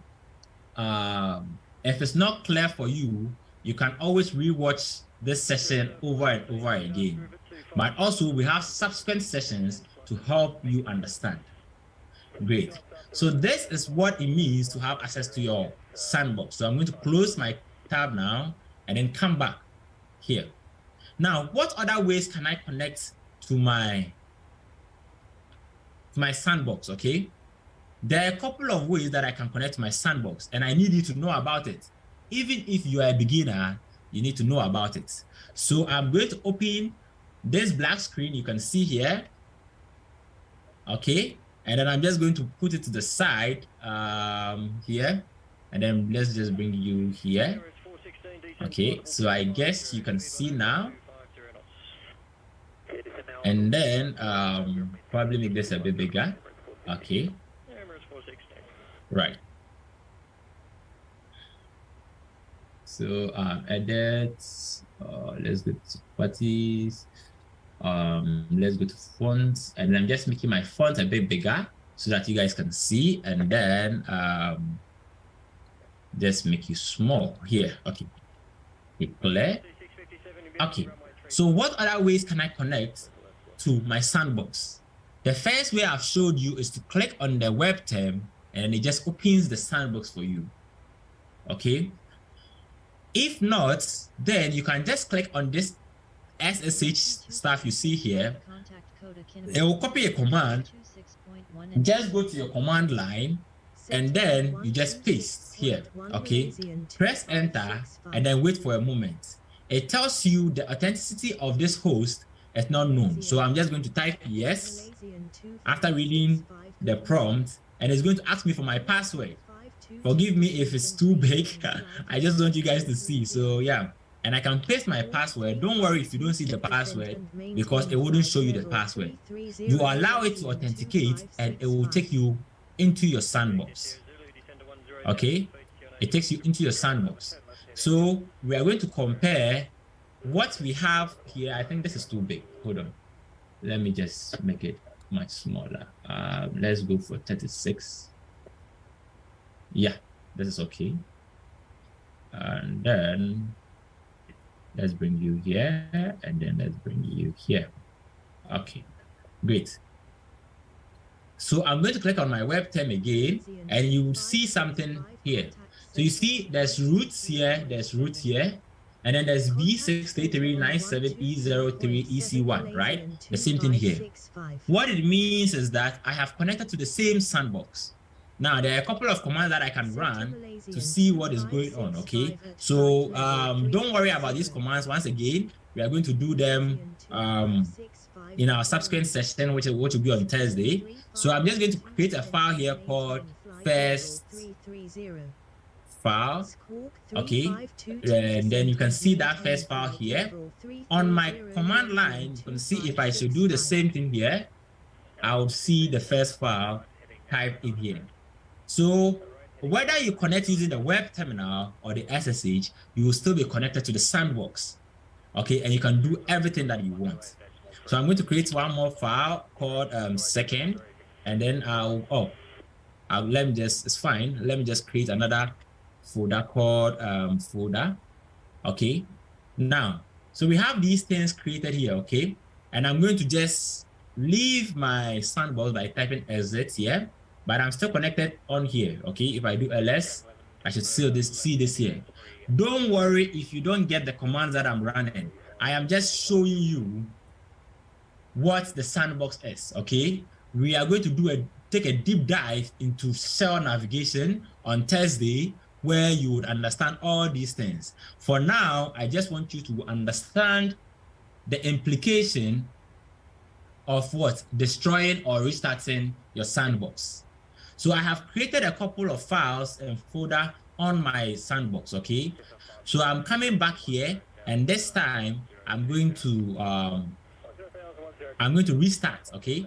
I'm going to restart my sandbox. So let's restart the sandbox, okay? And let's see what happens. Let's give it a moment. It's done restarting. Let's click here. Then you see, because I restarted my sandbox, it tells me what? Connection to this is closed, which means I have to what? Connect again, okay? And this time I'm using my SSH. I'm not using the web term, okay? So don't be lost. I've connected to my sandbox. I'm logged in, and I'm going to where I created. Okay, let's clear out the page. Okay, good. So let's do an ls here. We'll go to home, and then we'll do an ls here. You see, after restarting my sandbox, once again, don't be worried about the commands. Don't be so worried about the commands. Just focus on the implications of restarting and destroying your sandbox. That is the key information that I want to share with you.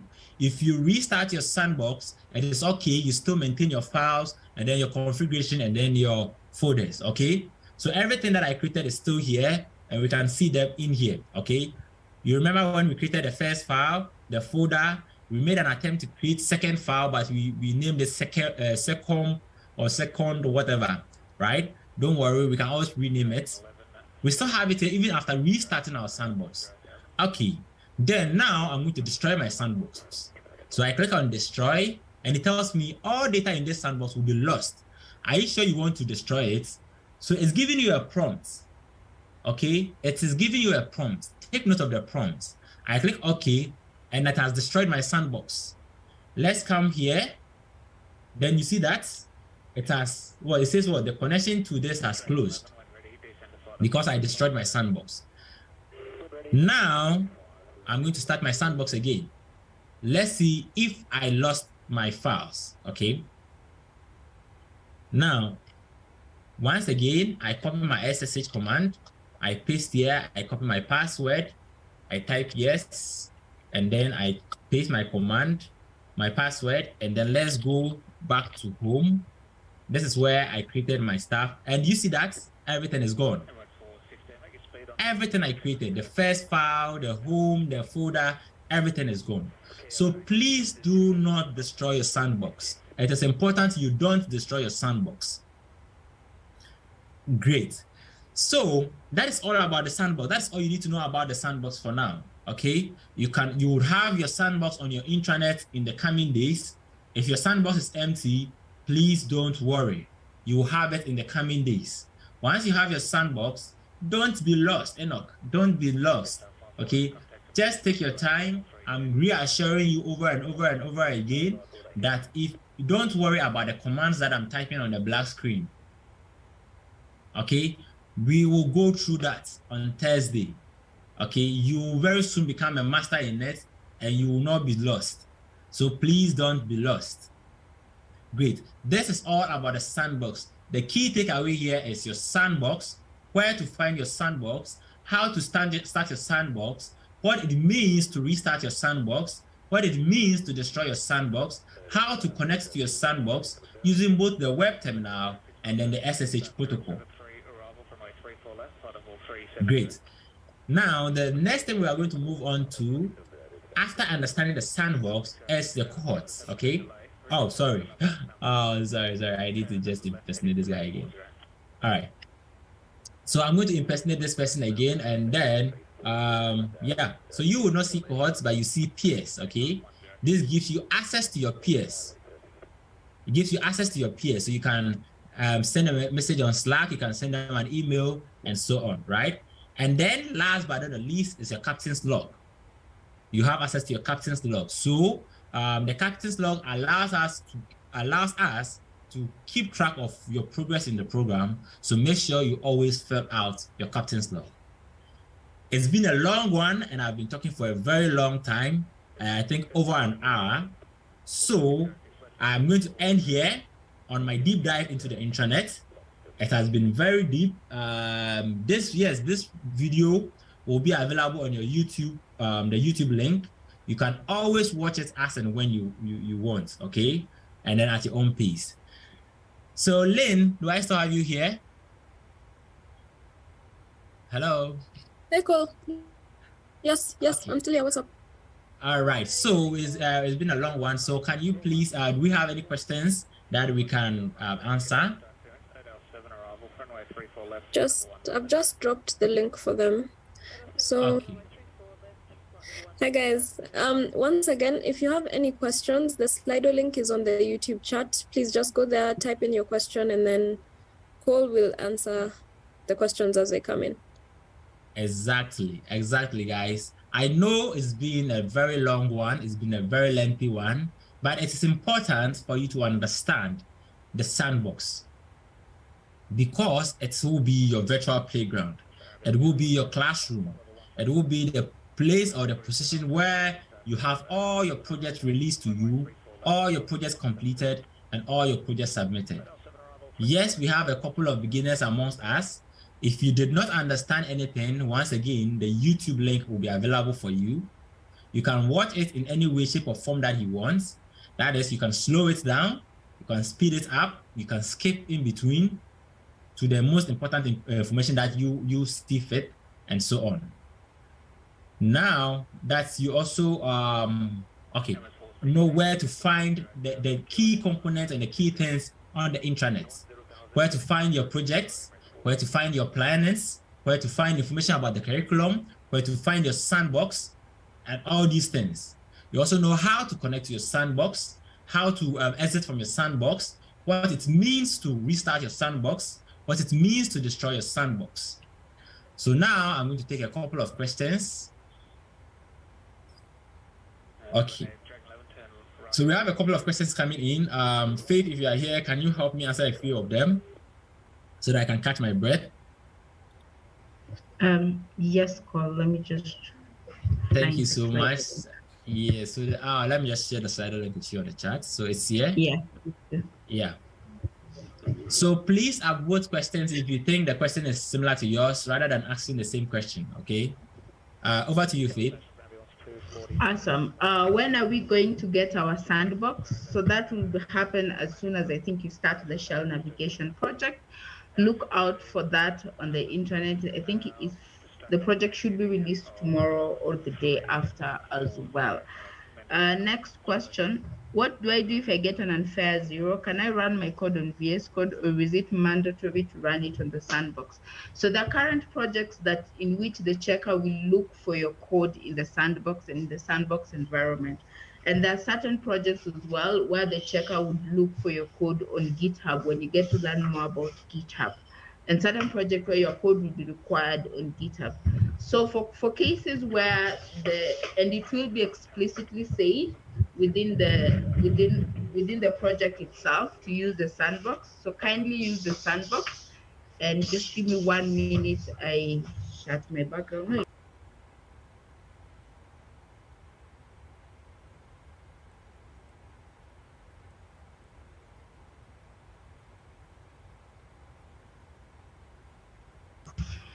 Sorry about that. Yeah, as I was saying, some projects would require you to use, where the checker will be checking for your code on your GitHub profile. So with those particular projects, you can feel free to use any code editor that you like VS Code. You learn more about Vim, Emacs, and the rest, and also different environments as well. But for projects that require you to use the sandbox, it will be explicitly mentioned to you in the project itself as well. Next question. How do I add a specific friend as my peer? A good and a faster way to do that is basically to reach out to them on Slack. There'll be a project called the Buddy Project that allows you to be able to create buddy systems and create, quote unquote, create buddy groups. And ultimately, it will automatically create for you and your teams a Slack channel as well. So as you engage with the peers, kindly reach out and be able to just form those buddy groups and friendships, and more or less like peer-led group discussions. And when that project has been released, you can just populate the names, and the system will automatically create for you a Slack channel. So the reason we're very into you guys having those conversations ahead of that is so that you don't have like redundant Slack channels where you formed buddy groups and people are not engaging because you did not at first initiate and talk together and chat together around that particular topic. Next question is, how do I connect the planner calendar with Google Calendar? So unfortunately, currently we do not have that set up. So your main source of information will be on the intranet. You'd have to manually do it. So for example, you go to the intranet calendar, look into the events that are happening in the course of the week, add them to your calendar manually add them to your calendar inclusive of the Zoom links as well and the YouTube links as well, so that you also get a reminder on Google Calendar. But right now, we are not able to, we don't have an automatic mechanism that ultimately connects your calendar to Google Calendar as well. Thank you, Faith. I'm here, so now you can ask the questions and then I answer, or if you want me to take over, I can take over. Yeah, awesome. Thanks, Cole. Someone is asking, do I need to use a Linux OS? Is it compulsory? Go for it. Okay, so just as I rightfully said, you don't need a Linux environment because the sandbox already comes pre-installed with all the environment that you need. Okay, so yesterday I told you guys that we have something called the guest OS or the guest operating system. Don't worry, I'll still give you an explanation on Thursday on that, so you'll be fine. But your main operating system that you see on your phone or on your laptop or on your desktop, right? You can maintain it. Just connect to the sandbox. I've showed you how to connect to the sandbox and then do all your projects on there. Alternatively, we are going to give you a project called Vagrant that will allow you to set up a sandbox or a virtual space on your operating system.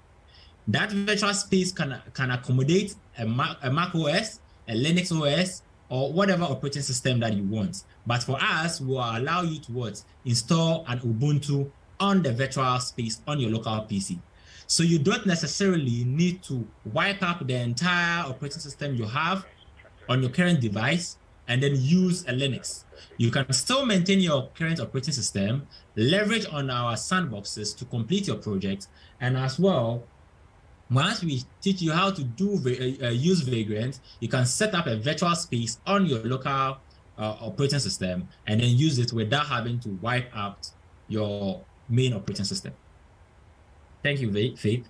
Amazing. When just a follow up on the sandbox issue, when using the sandbox, if I use Ubuntu 20.04, but my laptop also has Ubuntu 16 or 22, when connecting using SSH, will it affect anything?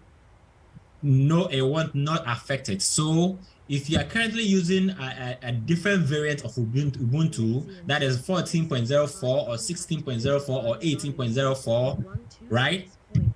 That environment is different from when you connect to the sandbox. The sandbox is like another computer, okay? So it's like you having another computer in your computer. Okay, so that computer has the Ubuntu 20.04. Whatever you do once you're connected to that particular computer would not affect your main computer. All right, so just connect to the sandbox and use it. Awesome. And if another sandbox question, if I restart my sandbox, does it mean I'll lose all the data? So I guess this person is a new person and was not paying attention to me earlier on. So you can go back to the YouTube video and watch what happened, okay? So I showed you what it means or the implications to restarting your sandbox and destroying your sandbox. But then again, I would answer the question. If you restart your sandbox, you still maintain your files, your folders, and other configurations on your sandbox. But as a rule of thumb, never destroy your sandbox unless you absolutely have to destroy your sandbox. Never destroy your sandbox. Once again, never destroy your sandbox unless you absolutely have to destroy your sandbox. Because if you destroy your sandbox, you lose all your files, folders, and configurations. And I showed you that in practical a moment ago. Over to you, Faith. I don't have the PS and captain logs icon on my intranet. Is this normal? Okay, so you do have the PS and captain's log on your intranet. So what I'm going to show you now, you can still see my screen. So to the far left of my screen, right, I'm going to minimize this and then just bring my browser to, so you can see here, these are the last two icons I have, okay? The PS and the captain's log. But look at what happens if I increase or zoom out my screen. You see it's gone. I now no longer have access to the PS and captain's log icons. So how you resolve that, and you need to pay close attention to this, is you scroll down on the navigation and you see that right there, it is in there. Alternatively, you can also see this on your mobile device, okay? So I'm going to switch to the mobile view, which you can see here. I'm going to make it a bit bigger. Let's make you a bit, sorry. Let's just make it responsive and then let's make it a bit bigger, okay? So now, this is definitely something that you're going to see on your mobile view, okay? On your mobile, you're going to see something like this. You click on this three icons here, the icon here, the hamburger icon, it gives you the menu or the navigation. You would say, oh, I still don't see my PS and captain's log. Yes, it is there. You just have to scroll on it to have access to them. So either ways, you have access to all the icons on your intranet. You just have to look at the zoom of your browser. If your icons are too big, then definitely you are going to have some of your icons hidden at the bottom, and you have to scroll down, up and down on this to have access to all of them. I hope that's helpful. Over to you, Faith. Awesome. For the projects that we, no, if the intranet is down, does that affect the project deadline? No, you will not. You will hardly ever see a case where the intranet is down. Okay, and if the internet is down, that is beyond your control. That is our problem, and we'll make sure that it does not affect your project deadline. Yes, someone is asking if we do not understand a subject, we need to Google it. Is there any, there is no lesson in the internet that we can read so that we can pass the project? So for each and every project, and I'm going to show you this, I think I closed one. Okay, so I'm going back here. I'm going back to my icons, my navigation, and I'm finding the project icon on the left navigation and clicking on it, right? Now it brings me to my projects page, and I'm going to scroll down to 0 day, and I'm going to find shore navigation. There are different projects here, but I want to use shore navigation as a practical approach, okay? So I'm clicking on shore navigation, and I give it a moment to load. Now, on each and every concept that is rolled out to you, as I said, there are some resources, okay? So we'll give you some resources that you can read, and then some will be readings, and some will be videos, okay? So if you are the type that likes to read, you can just click on the particular link under the resources, and then it takes you to that page. You can read and then practice whatever that is required of you on there. In many cases as well, there are other things that you can do, okay? There are other resources that you can do aside, or you can use aside the online resources. One of which is the manual pages, okay? So I'm going to make this a bit smaller now, and I'm going to open my terminal again, and I'm going to just type man pwd here. You see, on here, on my sandbox, I still have access to some information that I can still read on a particular concept. Apart from this, I can also use Google, right, as a means to also find additional resources to support my learning. If Google is not enough for me, I can still use YouTube to find additional video resources to help support my learning. All I'm saying and all I'm doing is I'm telling you that you need to own your learning. You don't need to wait for someone to come and teach you something before you learn it. You have the internet at your disposal, so you need to make good use of it, okay? You need to make use of it in terms of doing research, finding resources, using the resources we give to you, using external resources and the like. Over to you, Faith. How can I connect my internet to my GitHub? How can you connect your internet to your GitHub? Okay, all right. So don't worry so much. There is another project on the that will be exposing you to, that is called Git and GitHub. Now it will give you detailed in here. We have Git here. It will give you detailed instructions on how to connect all the other projects to your GitHub. Okay, so whenever you are done with the project, you can just push to your GitHub repository, and whenever you need a copy of it, you can clone from GitHub repository. So don't worry about it. When you have the Git project, you can interact with it and then follow the instructions.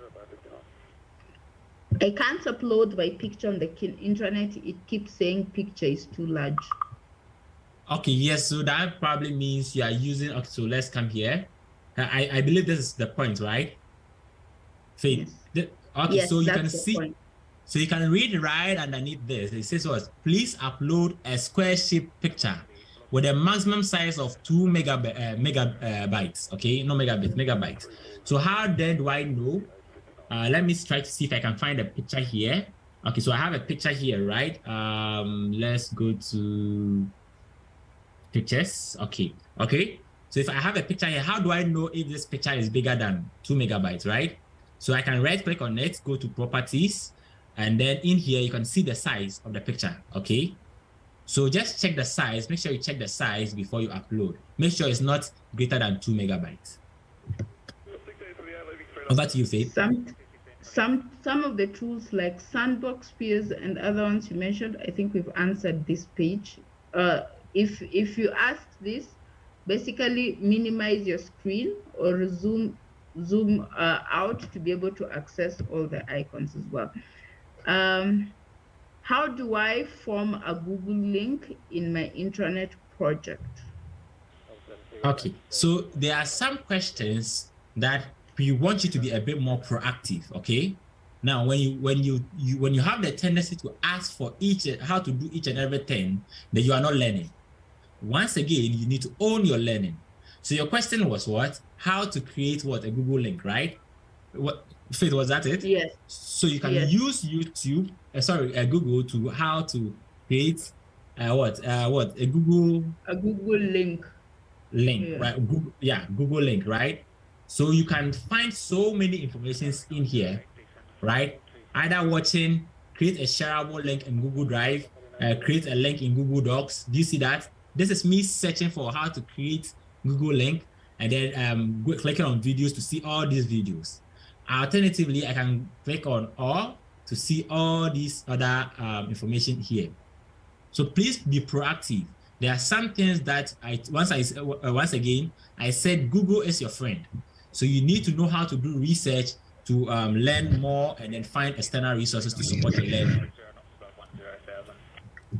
My GitHub username is not being accepted when creating the internet. Please help. Okay, so I'm not too sure what that issue is.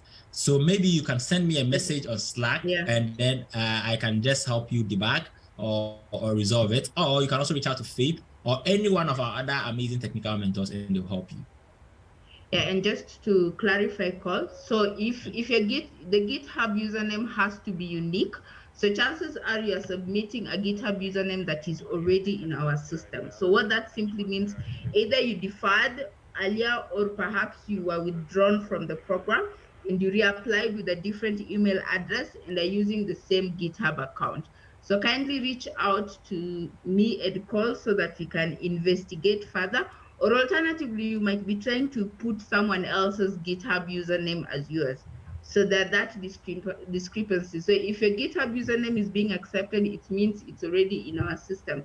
So if you reapplied to the program with a different email address, please reach out so that we can merge your account and ensure like you're in the correct cohort and you're using the GitHub that we have in our system in terms of your username is also the one you will be using as well. So reach out to us on that. Chances are you reapplied with a different email address but have the same GitHub account as well.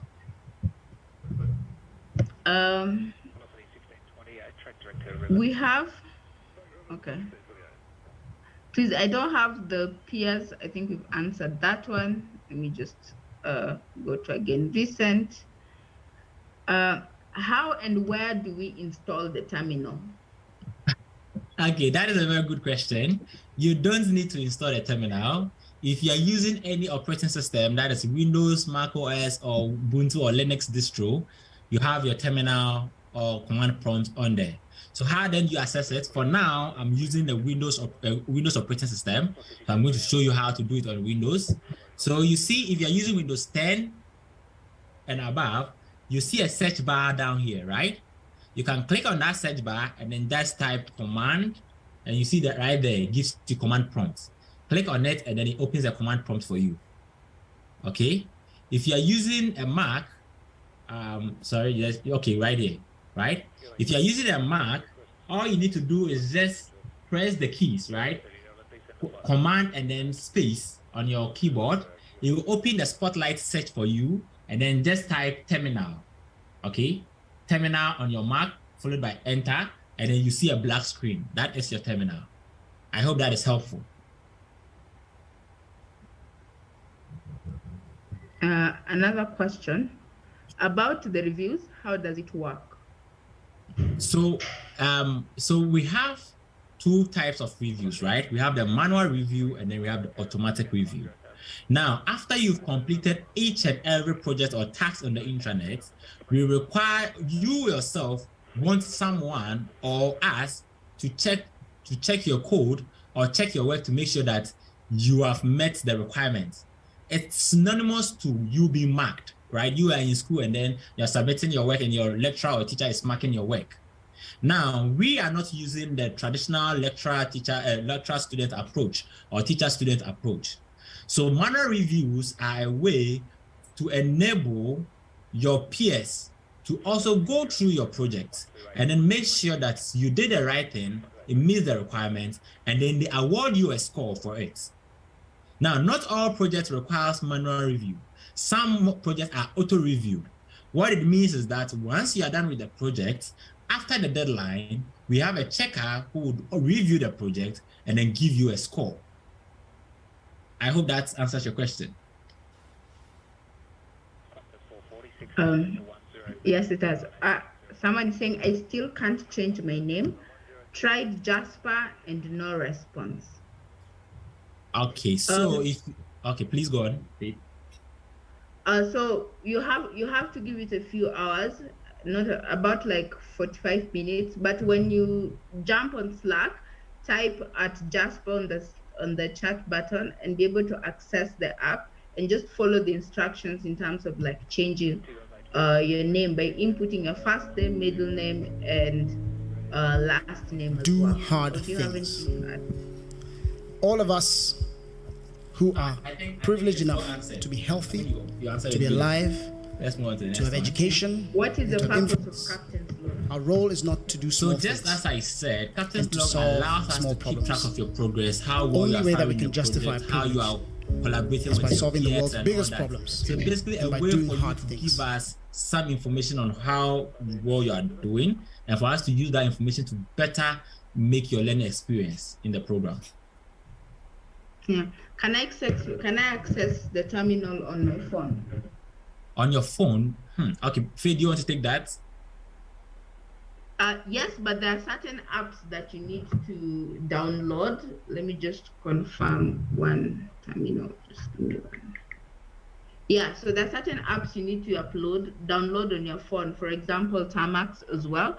But as Cole said, you can access the sandbox through your phone, and the sandbox is already a virtual Ubuntu environment that you can connect with your phone's Chrome or browser as well.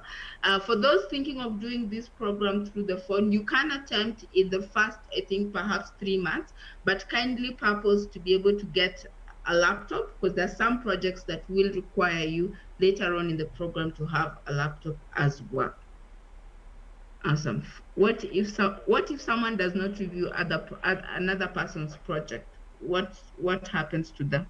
We are now in an era where education is you possible. Need to review someone information else's project, and someone is has possible. to review your project. We can actually leapfrog and suddenly transform review someone else's project.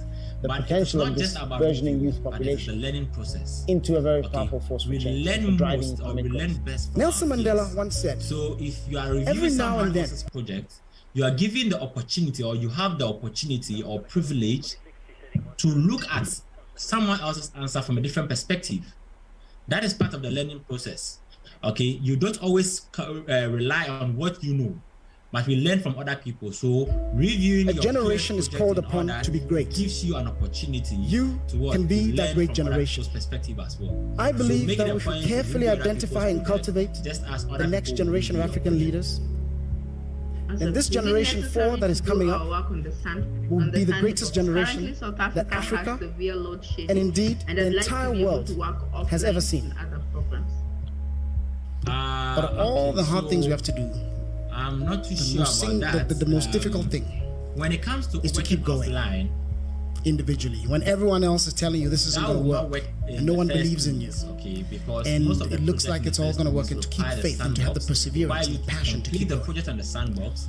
Leave your if you are like me and running. Once again, you didn't get here alone. Destroy your sandbox. Every single person has had someone sandbox up and running, who has been on this hard road with them. Check your code. The checker can check your code for you. Any young person in Africa through their mobile phone wants to understand anything working offline, you definitely they have technology that's emerging. They can find you how to use they can use their now once you have Vagrant installed on your PC, you can do some of the projects offline. Now one might think, of course, that is all leadership matters everywhere. Just enough bandwidth to log into the internet. But if there's one thing you take away from my talk today, it is this. And then in Africa, more than anywhere else in the world, I would highly recommend you have the difference that just one good leader can make is much greater than anywhere else. Someone is today, asking, how do I want to raise a set glass up my Tamax? To those who journey with us Tamax, I think as we do the things. Mobile terminal. That is a very good question to post on Google and watch like the 30 minutes YouTube tutorial available on YouTube as well.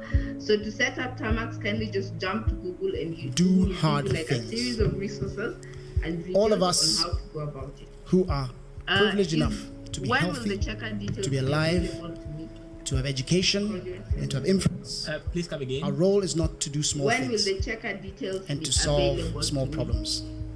The only way that we can justify privilege I think the question is quite ambiguous. is by solving the world's biggest when problems you say checker details, what and do by you doing mean by hard checker things. details? We are now in an era where education do you want to is clarify possible, on that for me? information Yeah, I is think possible. this We can person actually simply, leapfrog. wants to know, like, if a checker goes through my code, do I get like access to the review and things like that? Oh, okay. So yes, so once your project is scored, so let's see. Let's go back to this guy. So let's go to one of his projects.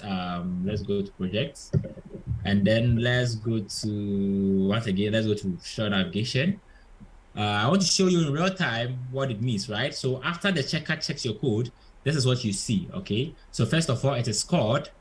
Okay. And now you can also check your code, right? You also have the ability to check your code. But you see here, the code was checked. So check 0 pass, check 1 pass, check 2 pass. There's a see details where you can click on to see further details on how the checker checked your code.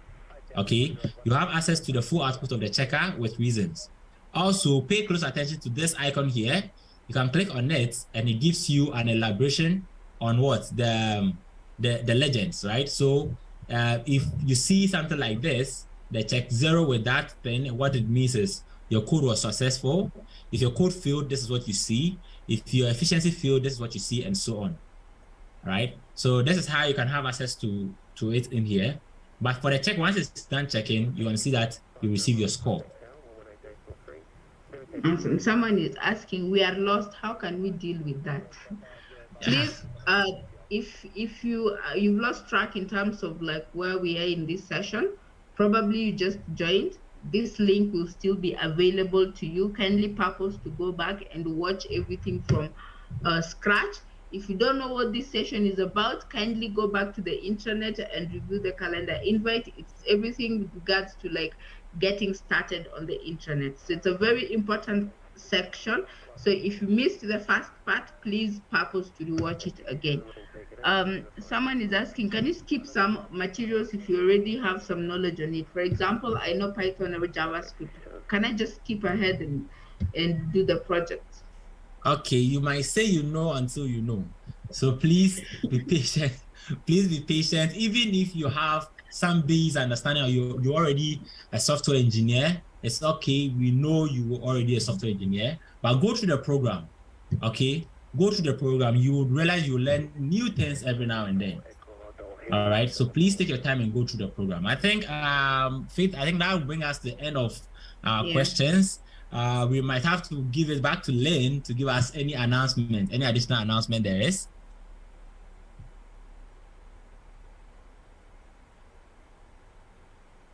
Hi, Lynn. Do I still have you here? Hey, Cole. Yeah, I'm still here. Thank you for such an informative session, and I hope you guys were able to follow along with everything that Cole was sharing, and that you learned something about how to navigate the internet, because like we said at the beginning, that's what you're going to be using for the next 12 months. So I'm just going to share announcements and then we're going to close and then we'll see each other tomorrow. So first and foremost, please share your feedback in the link that I've just pinned on the YouTube. Once again, we use your feedback to improve your sessions. I've been going through yesterday's feedback and it's very helpful. So please share your feedback. It will just take you 2 to 3 minutes maximum. Then tomorrow, join the session on how to approach projects, because as you've seen, there's not going to be someone who will be guiding you as you go, who will be teaching you as you go along in the program. Instead, projects will be released to you on this platform that we've just taken you through, and it's up to you to go through the resources and what learning method works best for you. So tomorrow we'll be taking you through the best way to approach the project so that you don't feel very overwhelmed even as you go along the program, and that you're able to keep up with the pace. So that will happen tomorrow at 4 p.m. East African time, which is 2 p.m. for those of you in Nigeria and 1 p.m. for those of you in West Africa. Again, if you have problems setting up your intranet account or Slack or even your GitHub, we have live support calls happening daily from 9 a.m. to 3 p.m. East African time on Zoom. The link has been shared on both your email and Slack, so just join in and then you'll be sorted. And that is it from us, and I wish you a fantastic rest of your day. And see you tomorrow. Bye, guys.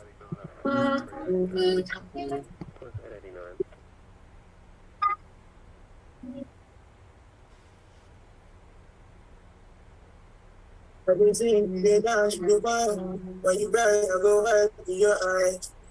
In your bag, I feel like you. I'm the only one, you don't need another. I hold you down. You know this, baby. When I told you now, I'm back there. I'm there for you. You go just anywhere we are going. If I could, I would have you in my next life. I don't think I have a good. As long as you're there right now, I go there for you. Got the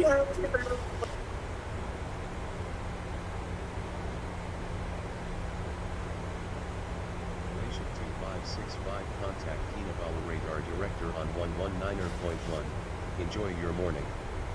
Radar Director on 119.1 Malaysian 2565.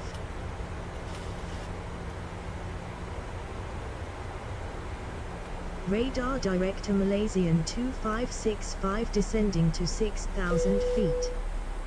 Malaysian 2565, good morning. The flight crew has turned on the fasten seatbelt sign. Please return to your seats, fasten your seatbelt. For the ILSZ approach to runway 02 at Kota Kinabalu. Continue descent via the Aegean 2 Bravo arrival. For the ILSZ approach to runway 02 We have begun our Malaysian final descent into your 2565. destination. Flight attendants will be passing through the cabin to collect any trash one final time. Please ensure tray tables are stowed and seats are in the full upright position. Please also store any carry-on items either in the larger electronics. Sorry, 09 Alpha, sir.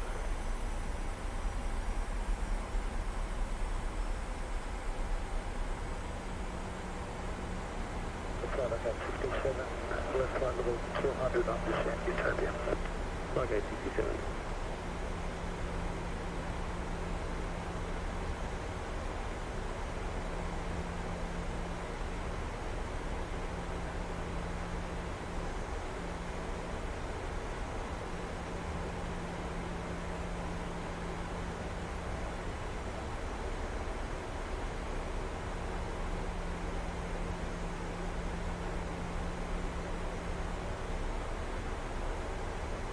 Center, quarter 580, flight level 350. Quarter 518, center.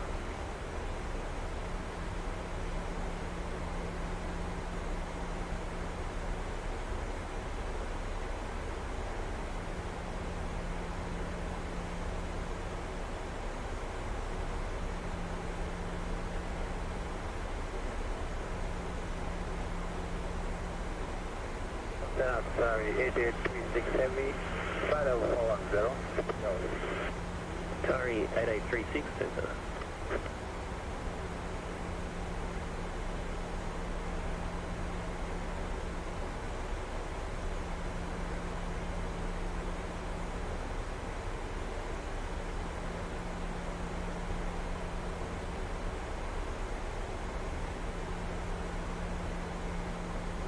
Today, Bombard Center, Qatari 4 Echo Hotel Heavy, flight level 410. Qatari 4 Echo Hotel Center.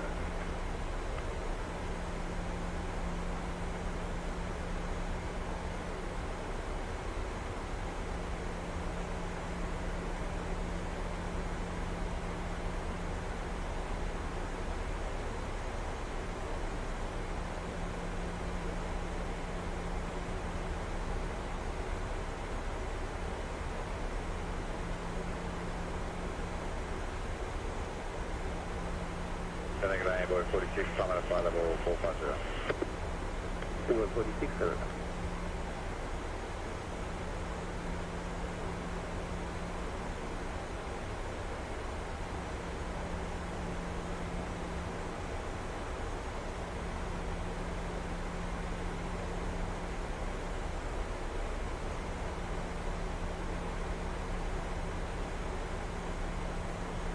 Black Cat 35, flight level 310. Black Cat 35, good night. Yeah.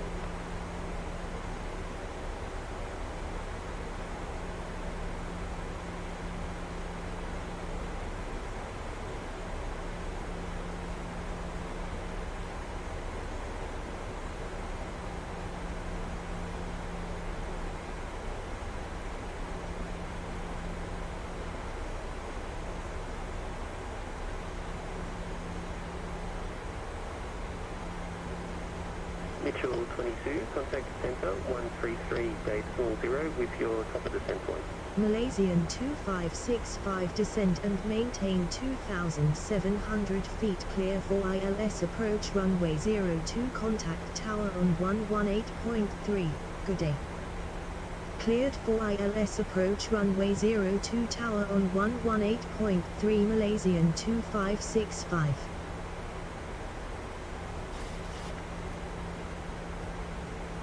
Tower Malaysian 2565 inbound for ILS approach runway 02.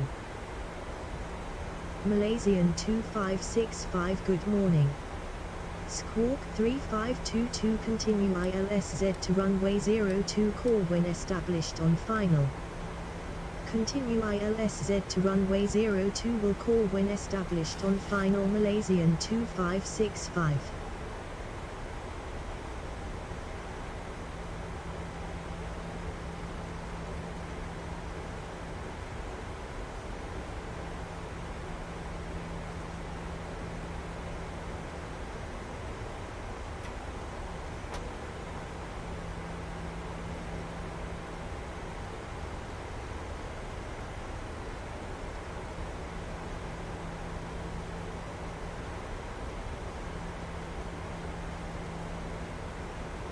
Jet 1749, wind 080 degrees, 8 knots, runway 01 right, clear flat. Runway 01 right, middle and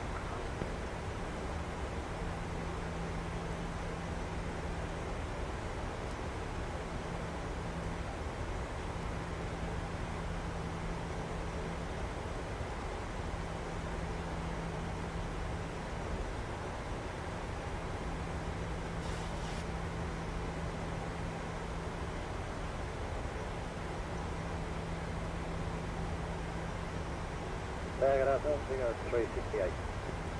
Chico 368 tower.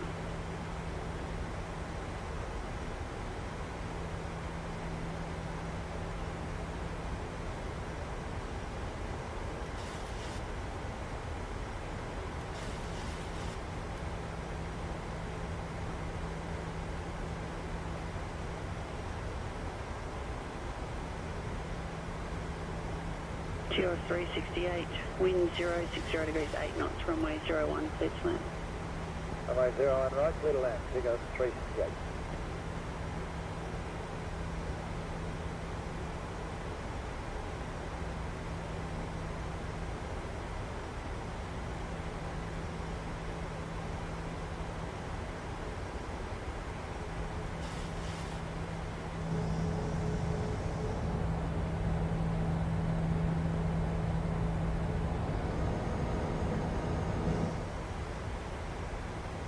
Kilo 727 Delta, you can roll through to the end, runway 14, cleared to land. Roll 314, clear to land, Kilo 727 Delta. 2500.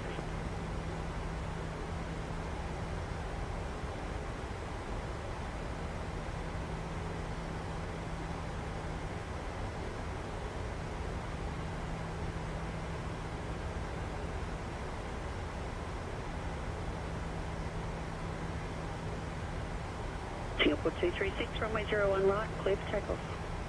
Singapore takeoff, 01 right, Singapore 236.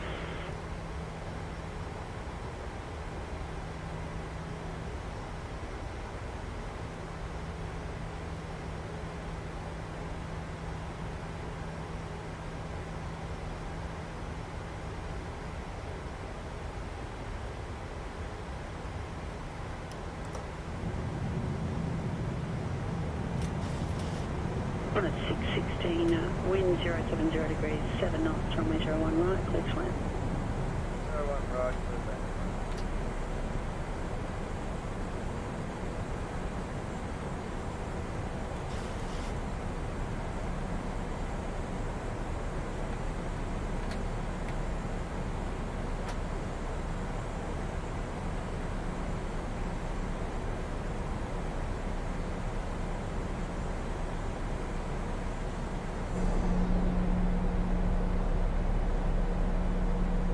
Got 414, great fighters. That's got a 442.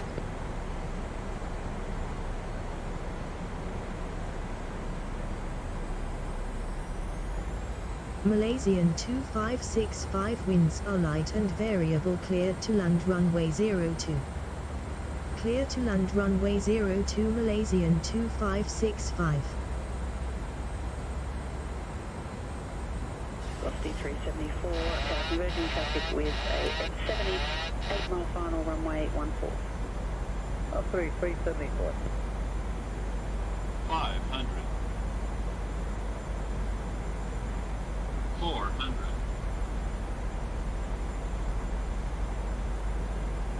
300. Approaching minimums. Sink rate. Minimums.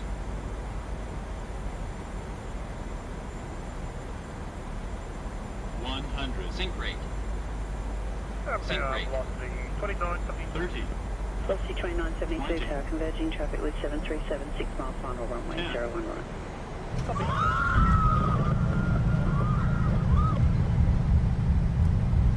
Malaysian 2565 exit runway when able.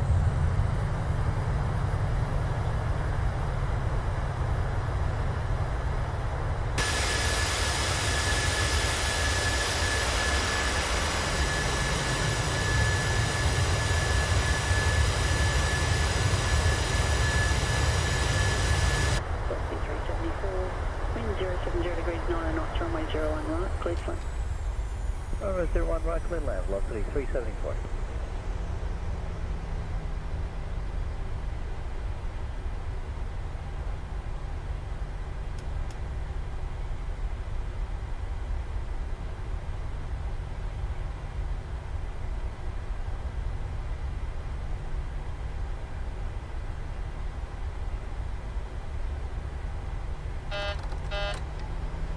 Ladies and gentlemen, we have reached our destination. The local time is 11:44 a.m. and it's currently about 25 degrees Celsius.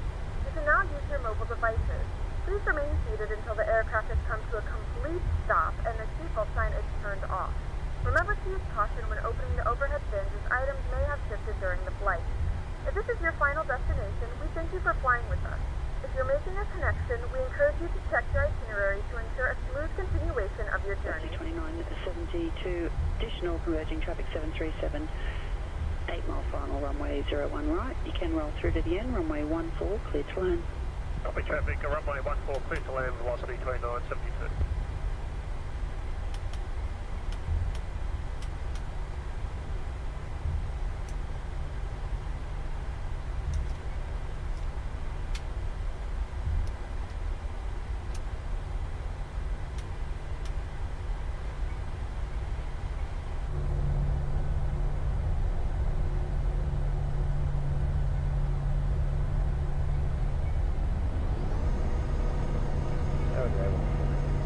Velocity 782, tower converging traffic with a 74 mile final runway 14.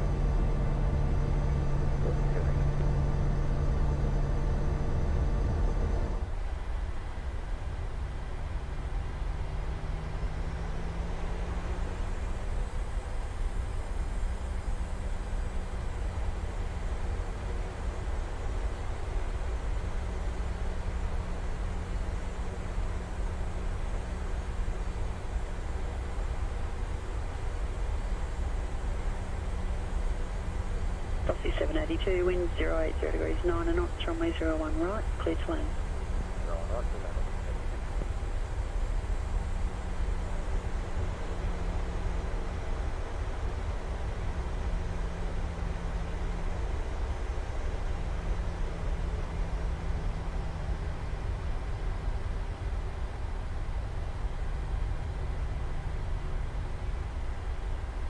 Echo Tango, converging traffic with a dash 85 mile final runway 14, runway 01 right, clear to land. 01 right, clear to land, Victor Echo Tango.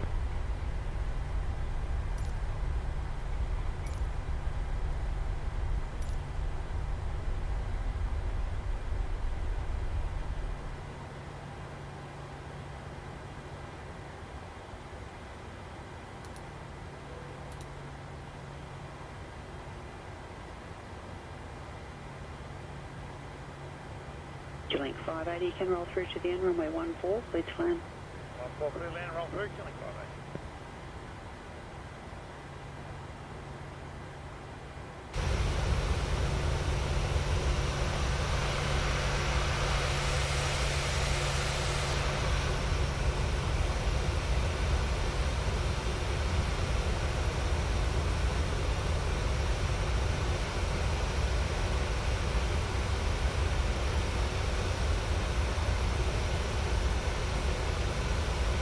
New Zealand 804, clear takeoff.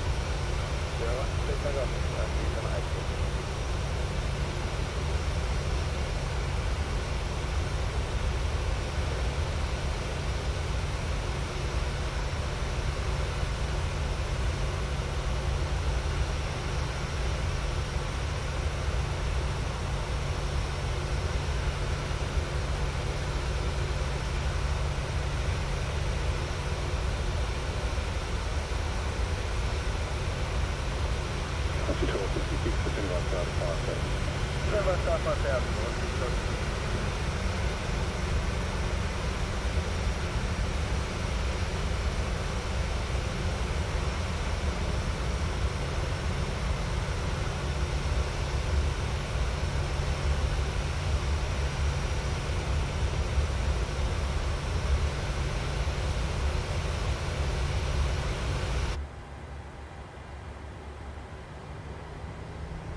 KLIA 901, wind 080 degrees, 5 knots, clear to land. Clear to land, always 01, right, KLIA 901.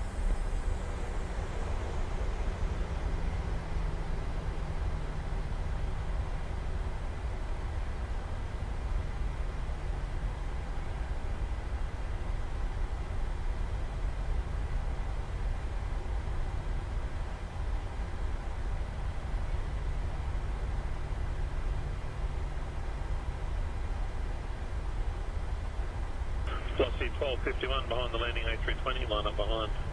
Behind the landing A320, line up behind, velocity 1251.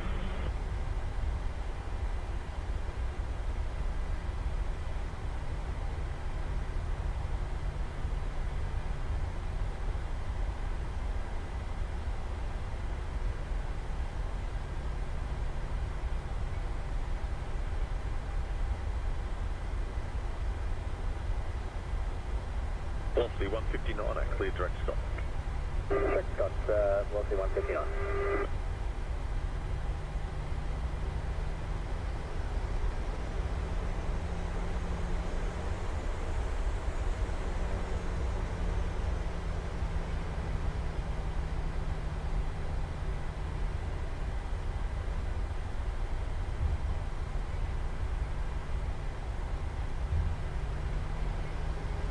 Velocity 1251, clear takeoff. Clear to takeoff, velocity 1251.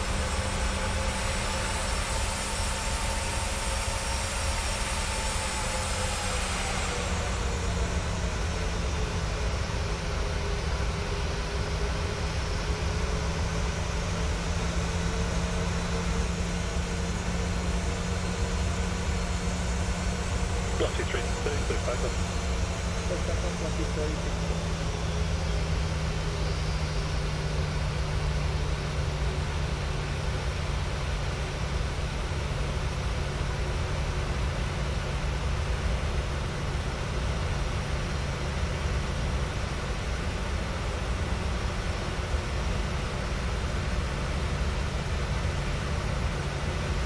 Velocity 1251, contact marker zone.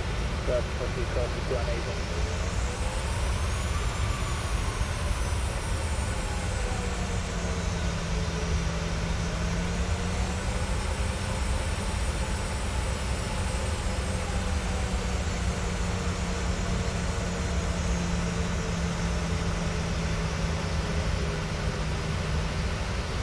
Velocity 341, wind 080 degrees at 4 knots, clear land.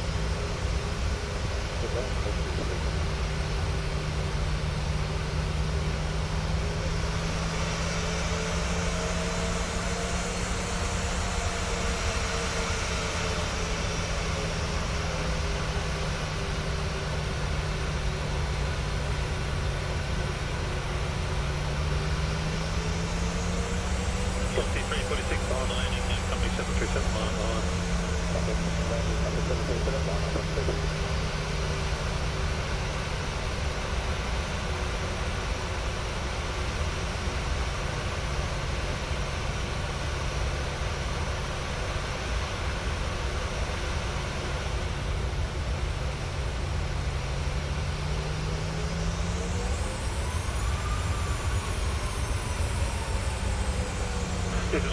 4 contact departures. Departure tonight is 1435.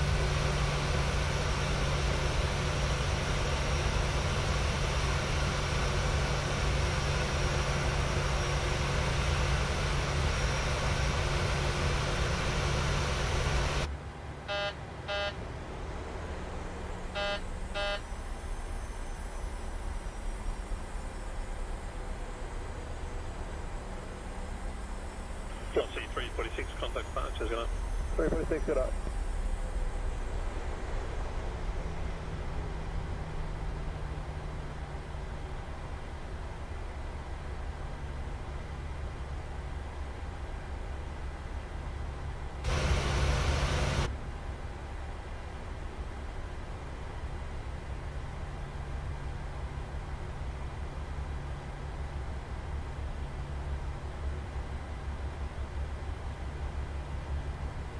Killing 427 Delta, sign heading right 120, hold short of the runway.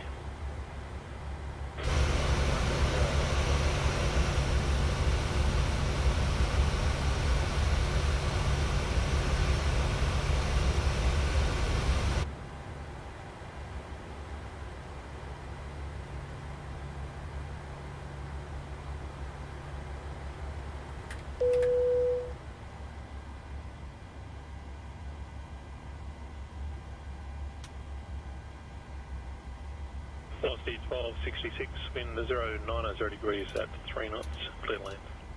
Clear land, velocity 1266.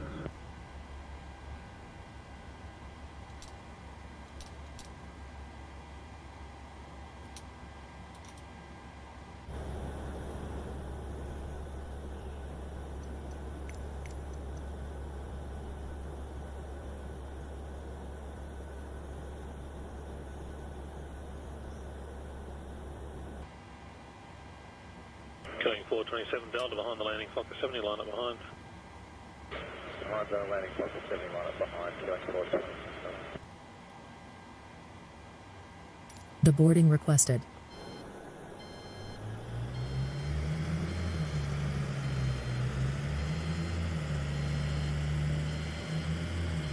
Kota Kinabalu Tower, red cap 51185 miles north inbound ILS Yankee runway 20 approach.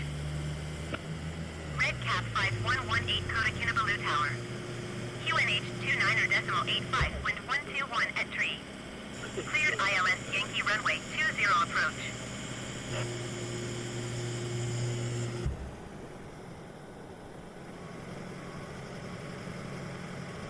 Cleared ILS Yankee runway 20 approach, red cap 5118. Passengers deboarding starting.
Red cap 5118, wind 121 at tree. Cleared to land runway 20. Cleared to land runway 20, red cap 5118.